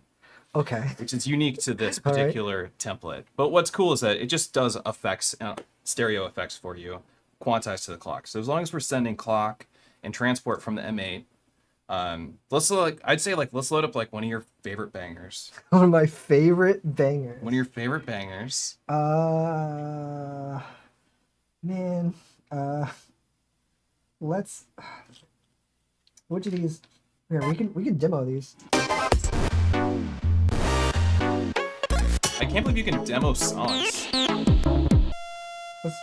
Whoops! I crashed the M8. Hold on, everybody. Sorry about that. I was going too fast, apparently. This M8 is on fire. Yeah. Okay. I had this thing happened with the model. There we go. There you go. Apologies, everyone. We're gonna play. We're gonna do. Let's do. This track. Okay. And we're gonna send a clock, right?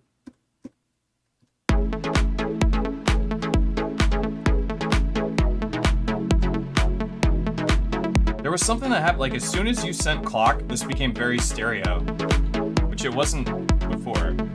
Okay. Nice. So let me tell you how to use this. Okay. Parts changes your effects blocks. It's already synced to the clock, so as soon as we grab an effect, hold B, and you just go in from dry wet. Okay. Right. So sorry. just one more time. I apologize. I was listening. I got too distracted by the noise. Yeah, we can stop this for a second. So can we start over? I'm sorry. I was sucked. You were zoning into your tune. tune. You're like, yes, banger. So choose parts to choose sections. We have 64 effects. Okay. Your high pass filter is always 9. Your low pass is always 10, and an alt filter, which is like going to be like a band pass or something, is always 11. Okay. So you can count on that. This is always your resample track if you want to do resampling, which we're not going to do right now. Okay. Let's just play with the effects because it's complex and it's annoying to like have to learn that aspect brand new. And then you just switch effects blocks by selecting. Okay. Like say we go over here, it's that easy. All right. So and those blocks coordinate with these down here. So how do I get to that again? Part. By pressing part. Part, and then the arrow keys, and to change parts. So for example, let's these are just like different types of effects. So from 12 to 15, you're gonna have noise sweeps embedded in the effect. Currently, this one's the 4-bar version, which I picked for us because we're probably playing drum and bass or faster music. Okay. So it's faster effects turnarounds. So you can throw the crossfader over, like in here.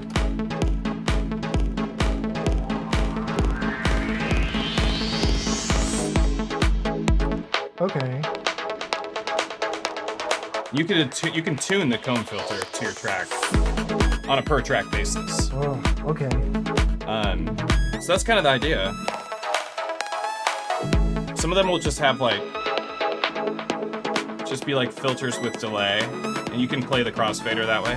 Okay. So of the 4 blocks, which one do you think you tend to use the most? I usually start on block 1 because this is where I embedded most of the effects from my original template.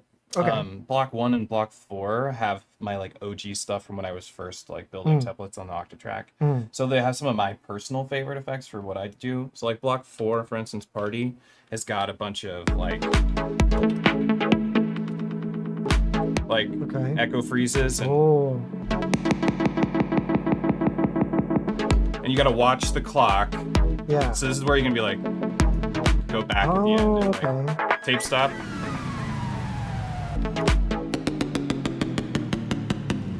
I have a tape stop fake out. Check this one out. Nice.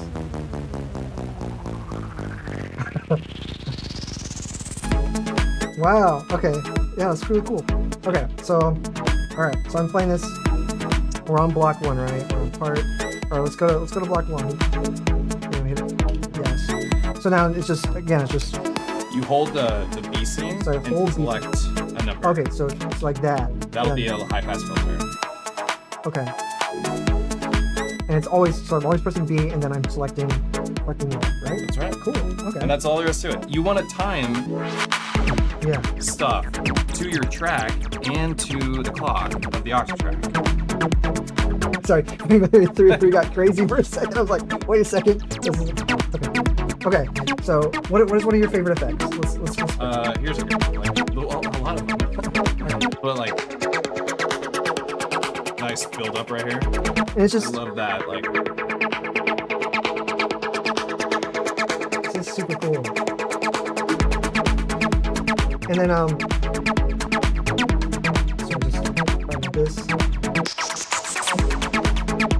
You would build that up to 4 bars, of course. Right? Yeah, so like on like the riser effects, if you're using this, you want to try and trigger them at the beginning of your 4 bars. Okay. Right? Because they're gonna like come in like here we go.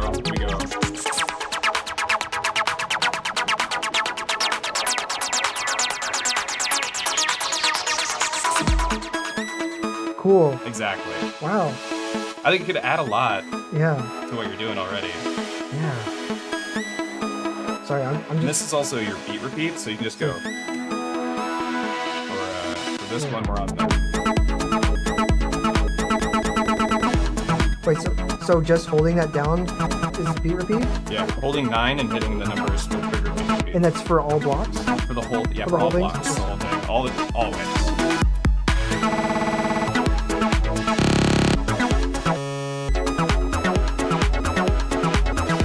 You can do this because I have the okay. beat repeat, pre-filter, pre-effects. Uh-huh. We can go, like we can have a high pass filter and go. Oh. And go back. All right, I guess I have to slap this guy on my Mark 1 and play with it.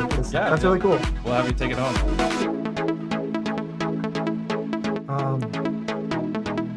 Yeah, there's so many choices. There's a lot of effects. see. So build is like chorusy, wide effects. Okay. Crush has got a lot of distortions, bit reduction. Check out what's Yeah. we're gonna roll this back. And then so it's like this.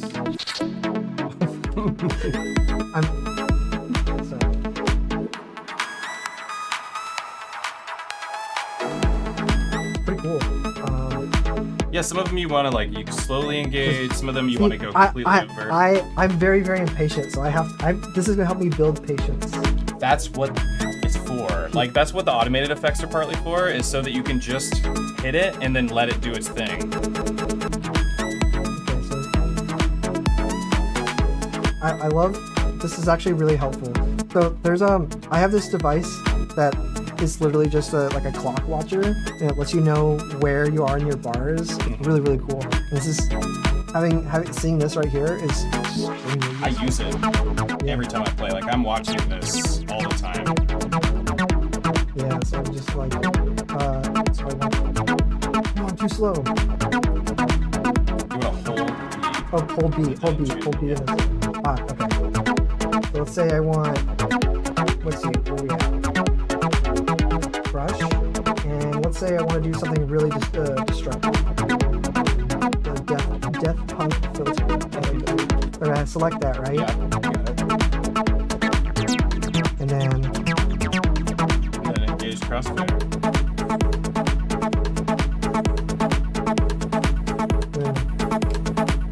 Can I do it after I?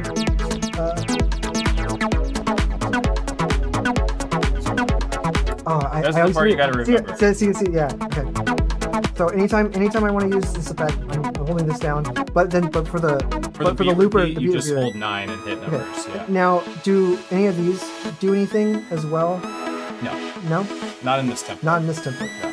Okay. These green buttons right now represent tracks that have delays on them, but only this delay is configured to repeat the tracks. Okay. I'm learning so much. I really want to try this out. So how do I get this template? Oh, you can get it on my Patreon or on Coffee. I'll give it to you, but you can get it on my Patreon wow. or on Coffee. Yeah, on coffee.com. All right, so we're gonna do.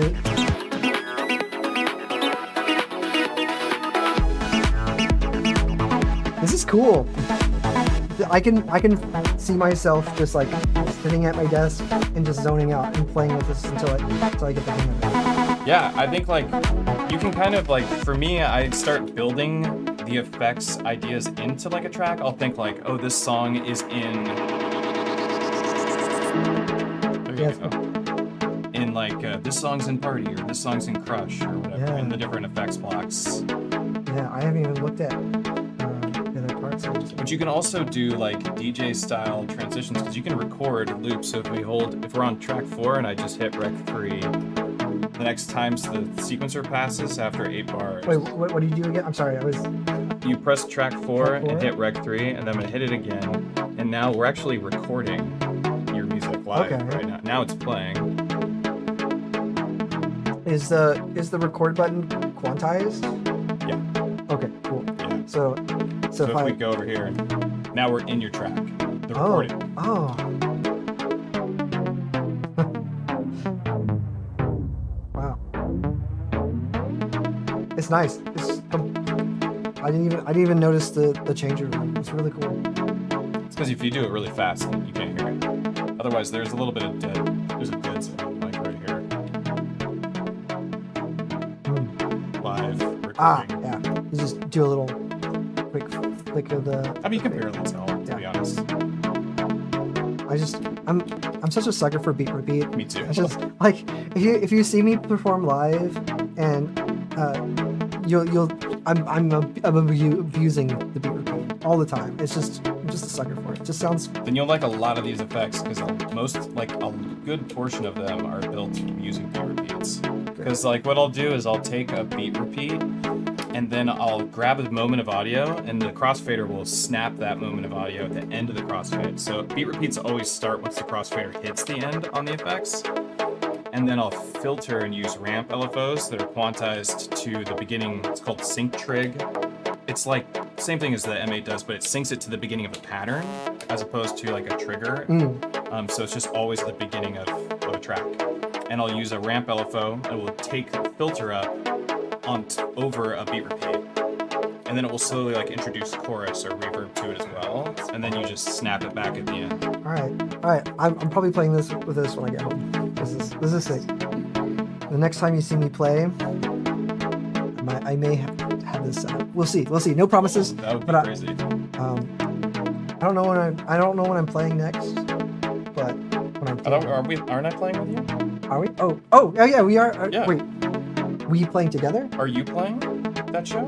No. Oh, you're not playing that show? No. Oh, I thought you were playing that show. Okay. Sorry, we're talking about top secret kits again. Oh, whoops. Never mind. Okay. We'll not talk No, about it's any okay. further.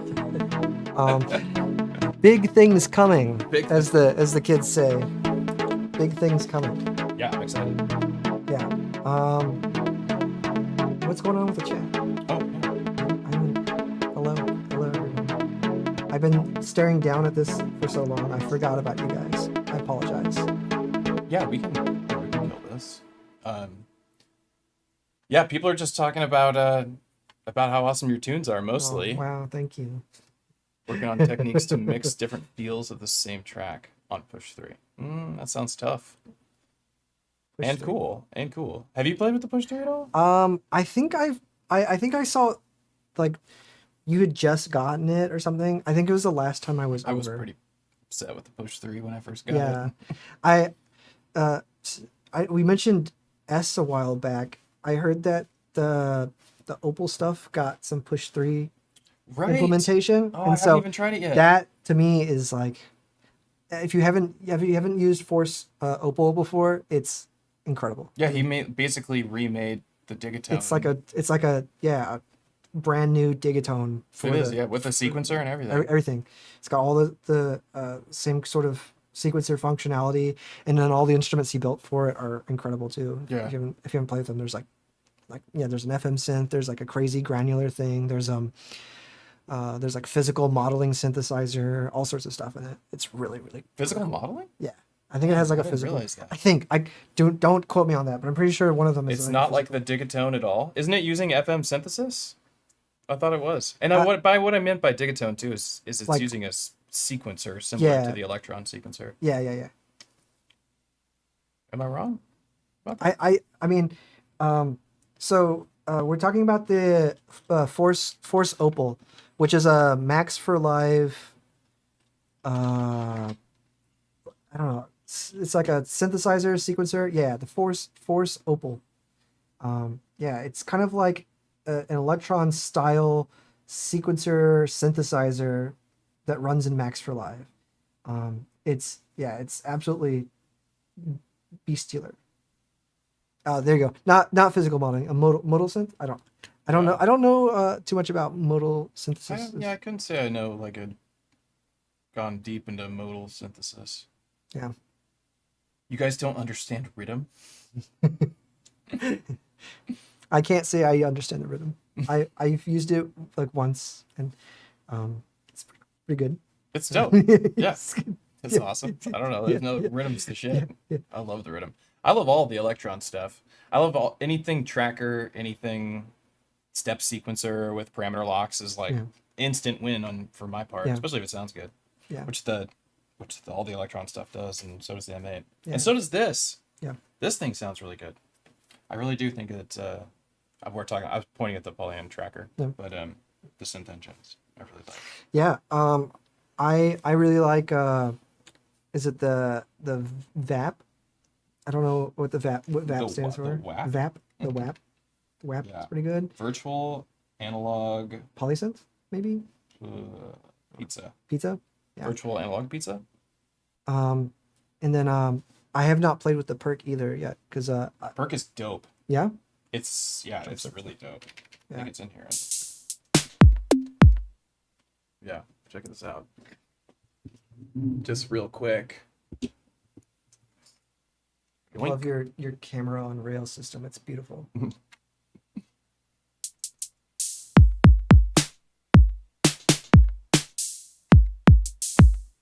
It's pretty sick. It sounds good to me.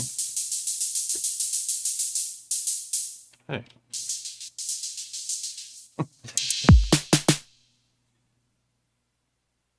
There's a lot. It's a lot of parameters. There's a lot of parameters. The mixer section. But like at least with the perk thing, you mix a kit, which is cool. Like you do the whole kit, you do its effects and stuff too. Like it has an effects section. I keep wanting to move this with this. Oh yeah. But yeah, it's got a set. I guess the effects section is an EQ and a wave shaper. Cool. That's cool. Yeah. You can get some really nice stuff. It sounds like a 909 to me. Kind of ish. Well, it did when I was playing with it earlier. It has a lot of presets you can load.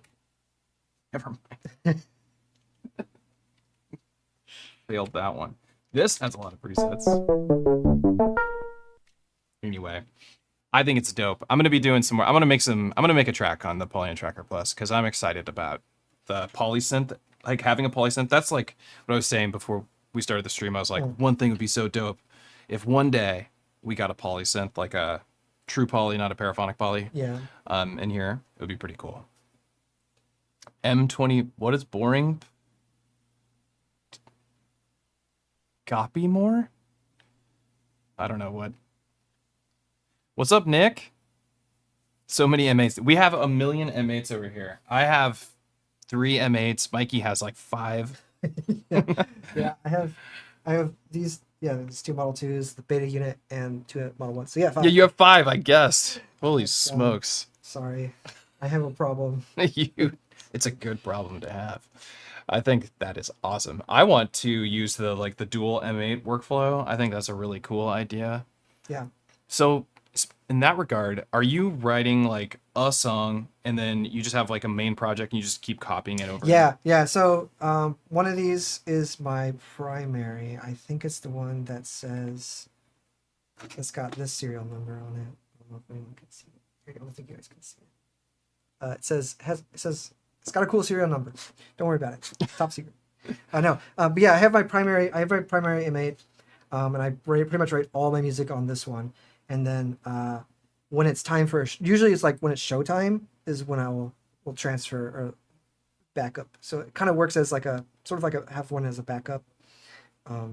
But yeah, I'll copy everything. Yeah, I didn't really think of that. I guess it would act as a backup too. That's a good idea. Which is nice. So if I lose this one or it gets damaged or something, I've got this one here. But it's nice. It's nice. I have a little bit of redundancy with all my backups because I also back up everything when it's time to play a show. Usually, first thing I'll do is pop this out, back it up to my computer, then I copy it over to this one, and then I have two instances. So how much practice do you do before you play a show? Not as much as you go through your set. Yeah, not as much as I should. I used to practice a lot more.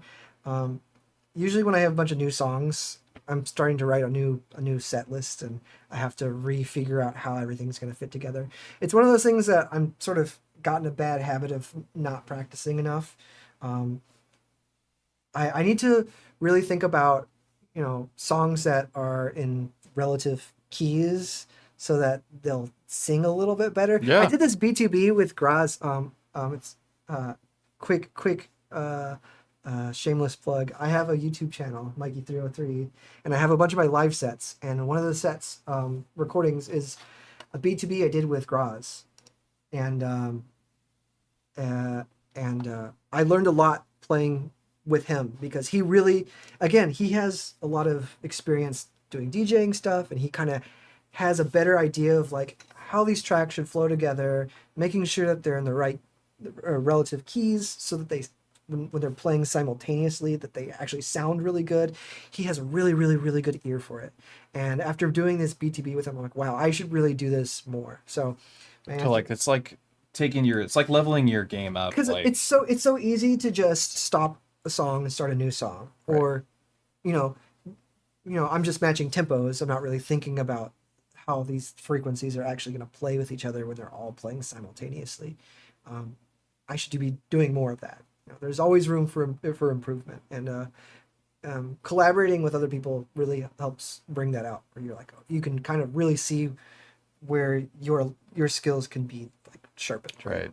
Yeah. Collaboration really. I've always like, people have sent me their tracks to be like, can you try and do a remix of this? But I'm like, I don't even know where to start. You should send me something. I'll play with it. Okay. Yeah. Yeah, I would do that. I definitely have music right now, like in my personal current set I've been playing live for a long time now. But like the stuff that I feel like I'm making now, especially with Tic-a-Tac 2, since it came out, now I have like stereo samples and because the M8, like, you have your stereo stuff in there, and to me, like, stereo drums are huge to me. Like, I love the sound of a stereo process drums. Yeah.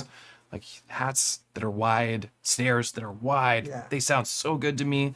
And I feel like now that I've gone through my old songs and just replaced all the mono stuff with, like, these cool stereo drums, which is something that I loved about making music on my M8, was that I had those stereo samples already, and that was one of the things that always impressed me with it. Yeah. And one of the new things in the Polytrack. I'm just glad everybody's getting stereo. Yay for stereo! Oh my god, stereo! Thank you. I used to do when there was a time when the M8 only had mono sample playback. I believe I could be wrong about that. Did it always have? I can't even remember. I think maybe it always had stereo. I thought it always had stereo. Maybe it's been like 4 years since I've been using it, and I'm trying to remember like the firmware version 9.8 version 1 where there's no FM synth, there was no hyper synth, there was no sampler. Like it could do sample playback, but there was no recording function. Oh yeah. Yeah. There was no external MIDI. At some point I should bring the beta unit, because only the beta unit is the only one that can use firmware versions 1 through 1.9. So bringing back, it would be really fun to like showcase the original shipped firmware and see how different it is and see what the experience is. It would be vastly different. It's crazy though, because all the key components that make the workflow really, really good have always been there. Right. And everything that's come after have all just been quality of life improvements. Right. But when I first got invested in this tracker, it was because of what it originally offered, which was still quite a lot, but not nearly as much as it has now. It's a vastly different. This device has gone so out of scope. It's ridiculous. It's like that. You saying that reminds me, and we talked about this in the last time I had you on stream here. Was my first experience of meeting you, seeing you. I didn't get even really meet you at the time. You were just one of the people who performed. And it was a Patchworks thing, I think, or it was a Basement State thing, or it was a UTLD. I can't even remember what it was.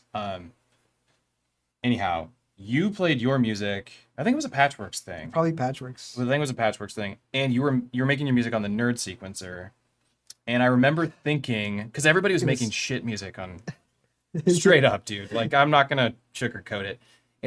Especially like this is like we're talking like 6 or 5, around 5 years ago. Yeah, I think it was 2019. It was like the big boom of Eurorack too. Yeah. So I think it was either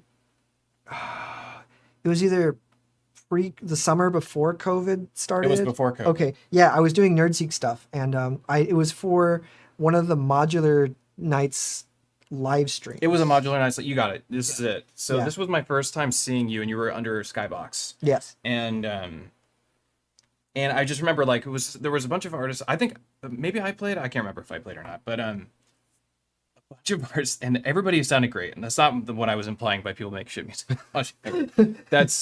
I just like the stuff that I like. Yeah. Let's just say the stuff that I like was stuff that you were making. I hadn't heard anybody make the kind of music you were making with a modular system. and I didn't understand. Like, I had a NerdSeek too, because it was my first sequencer on modular. But you just know trackers, like you were a tracker wizard, and I was just brand new to trackers at that time.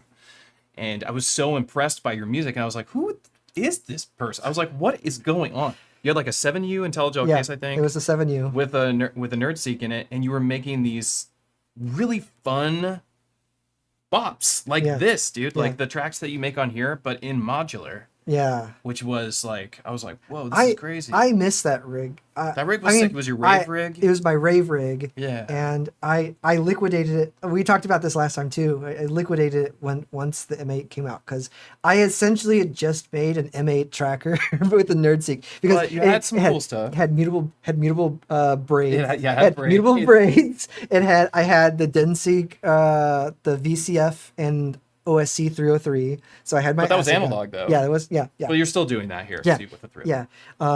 I had like the graphic VCO from Erica Sense, which is the wavetable synthesizer, right? This has a wavetable synthesizer. I had the Erica Sense sampler, the sample drum. I think it's sample drum. I used it for all my break stuff. Sampler. Yeah. I used it for all my break stuff. You had to learn the Erica sample drum. Yeah. Just to do that. Like that's the thing about modular is like, gotta learn the NerdSeek. Okay. Now I gotta learn this sampler. Yeah. It has its own workflow entirely. Like it's not the NerdSeek. Yeah. Sample drum, and then I had the Demon Core, which is a hyper. I literally just built. It is the hyper. Like you did build the tracker. The only thing I didn't have was FM. At one point, I had a Kimmy's Castle, but it's not quite. Like, yeah, it like didn't fit with the rest of the stuff, so I took it out. It's like your whole game. Yeah.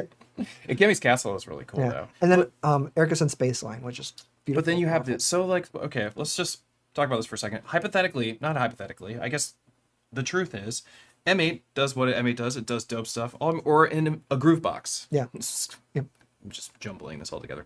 Groove box versus what you built, or like for instance, like my 9U system over there is the same idea, right? It's more of a techno system, but a groove box versus a modular system where you built your groove box. There are some cool advantages to the modular one, like your Demon Core. Yeah. Or another example would you having an analog, or even a poly. Yeah. A true, like you get the poly synth from what is it called? Whatever. There's a bunch of poly stuff in your rack you can get, so you can build your own tracker workflow. But oh my god, yeah, it's expensive. It's so expensive. It's so expensive, and it is so difficult to wrangle. Yeah. Compared to a full fresh project. Full every time. disclosure, that reg was like almost 10 times the price of an M8. It was easily like around 5,000. Yeah. Insane. When I sold it all off, I was very happy to have all that money back. Oh, dude, I bet. That was the nice thing at the time too, is that Eurorack at that point, it was basically like a physical piggy bank, because you could use the same, like, it's like, oh, it's super expensive to get all this stuff, but all the stuff, if you bought everything secondhand at the time, you could resell things at the same price you paid for. You still can for a lot of. I feel like now you have to pay more for secondhand stuff. Oh yeah, it depends on what you're trying to get. Yeah. If you're trying to get like an ER301, you're like $3,000. But that was one thing I really liked about it, is that you had to have an initial like down payment, I guess. Right. But then all this money, all these devices, you're more or less bartering than you were just, buying new stuff, because you could like, oh, I don't like this module, I'm gonna get rid of it. It's and true. Get something of equal value and pop I it think in. that is one of the biggest problems with modular, is that you have the option to change stuff all the time. Yes. It's like, while that being the biggest pro, it is also I the biggest spent con. so much time on modular grid just thinking about like, oh, how can I get this voice to fit? And like, like oh, how can I God. need this particular timbre, and I'm gonna find the module that does this, and then it's got, is it 8 or 6? Yeah. So I'm thankful I don't have to do it anymore. That's so stressful.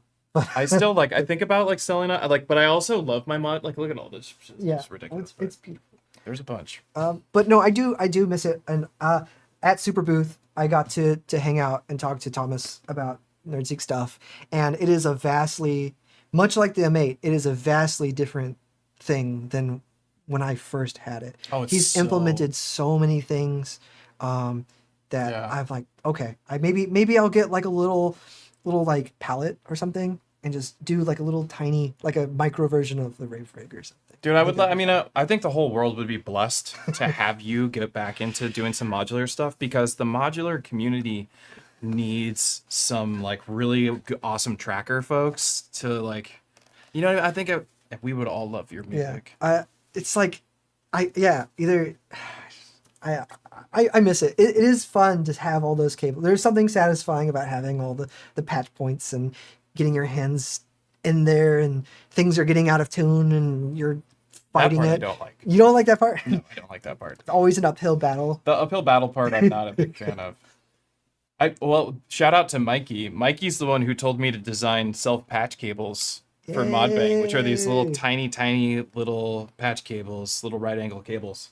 And that was all Mikey's idea. Yeah, it's because at the time I think I still had a little tiny rig, and I was like, these cables are way too long. They're annoying. Why doesn't anyone just make them like that?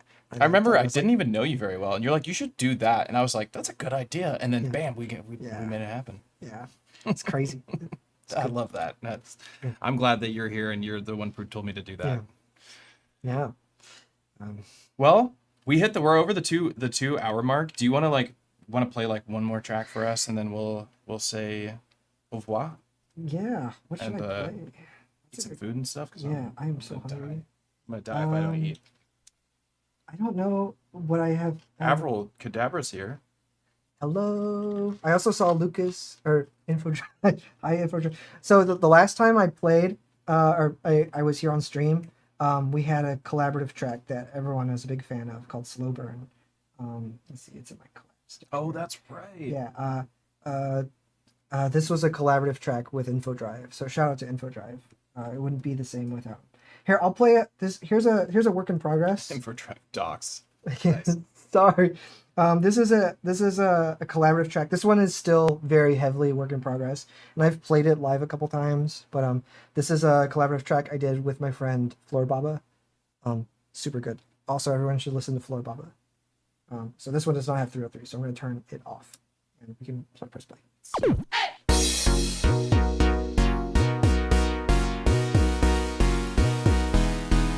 Also has a wet transfer. Skip the last 2 steps. It's like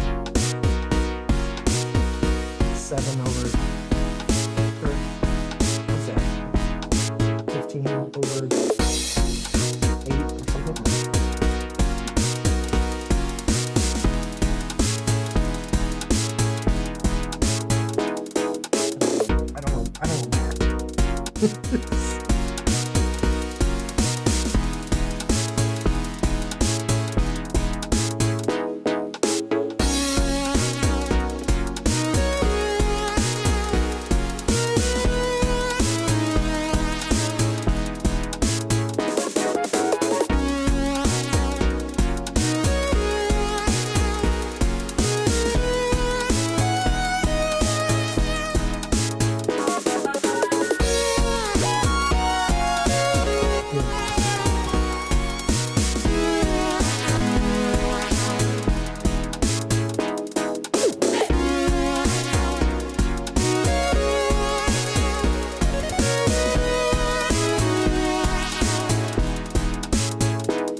So it's not quite finished. It's still kind of rough, but Rough.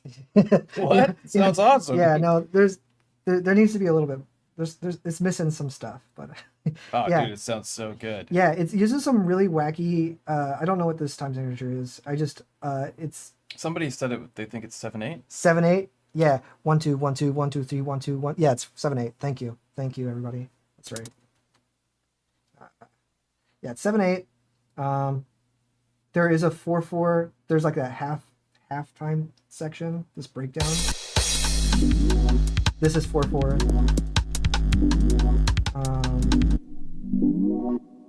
This is some sort of pad. I think this is someone is asking, what is this sample? I'm pretty sure this is from Floor Baba's Rompler. Yeah, it's pretty good. I was listening to this interview something with Gautier. You know that artist I'm talking about. I used to know him. Yeah, you used to know. You used to listen to them. Yeah. And he was talking about how he wrote that song, the one that everybody knows, the Someone That I Used to Know track, and he was like, I don't know, he was listening to some classic song or whatever, and it had this acoustic guitar sample at the beginning, and that's what that whole song is, samples. Like there's almost like, I don't know if he's playing any instruments, and it's just like a bunch of arrangements of samples, which I didn't realize that's how that artist made their music, which I really loved hearing. I was like, that is so cool. Is that when you said this is a sample of the Floor Baba? What is Floor Baba? I was thinking that Floor Baba was another song. Oh, Floor Baba. Yeah, they're an electronic artist. Oh, okay. I don't know Floor Baba. You should listen to Floor Baba. One of the most forward-thinking electronic artists I've ever listened to and had the pleasure of knowing.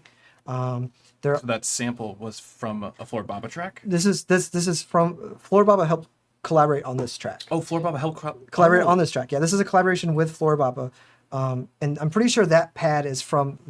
They use a lot of like, they're very inspired by a lot of late 90s like N64, PS1 games, which a lot of the repertoire of those composers primarily consisted of using rumblers. Okay. So like if you ever listen to the Final Fantasy VI soundtrack, there's a lot of strings. But I have heard a lot of Final Fantasy music. If you ever listen to like there's a it has these beautiful strings. Yeah. And these string samples are all like old Roland and EMU romplers and samplers and stuff. And Jesse they've taken all these really old sounds and instruments that were used for all these those kind of games and recontextualized them for their own music.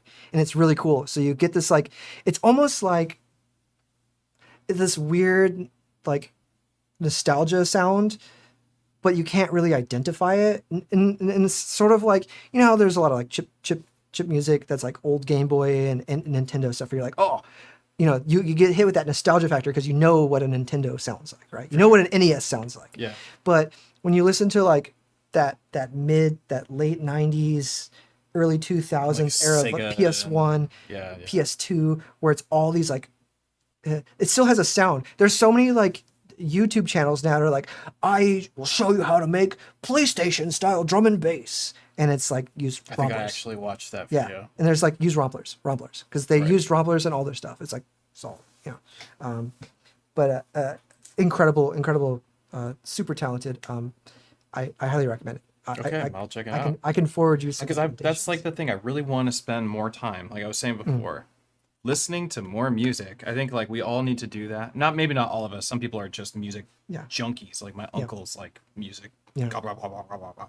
I'm not so much. I'm more like sit down. I want to think about systems and sound design and workflow concepts, and like that's the stuff that I really vibe on. Listening to music used to be like the most essential and important part of my life, but as I've made music more of a thing that I do for work, the less I listen to it. Yeah.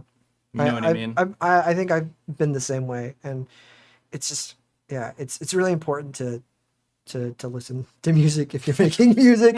I know it's really hard too, because it's like, all right, I have this time, I have this, you know, I have this free time, you know, You wanna spend that being productive. Yeah. And I think people, or at least for me, I don't feel like listening to music is productive. I feel like I'm wasting time because I could be Making it. in the studio, right? Right. But it's so important. Again, it's like you gotta eat the dishes Yeah, you gotta to know how to cook them. That's you know? right. Yeah, Like yeah. if you don't know what they taste like, how are you gonna replicate it, right? It's true.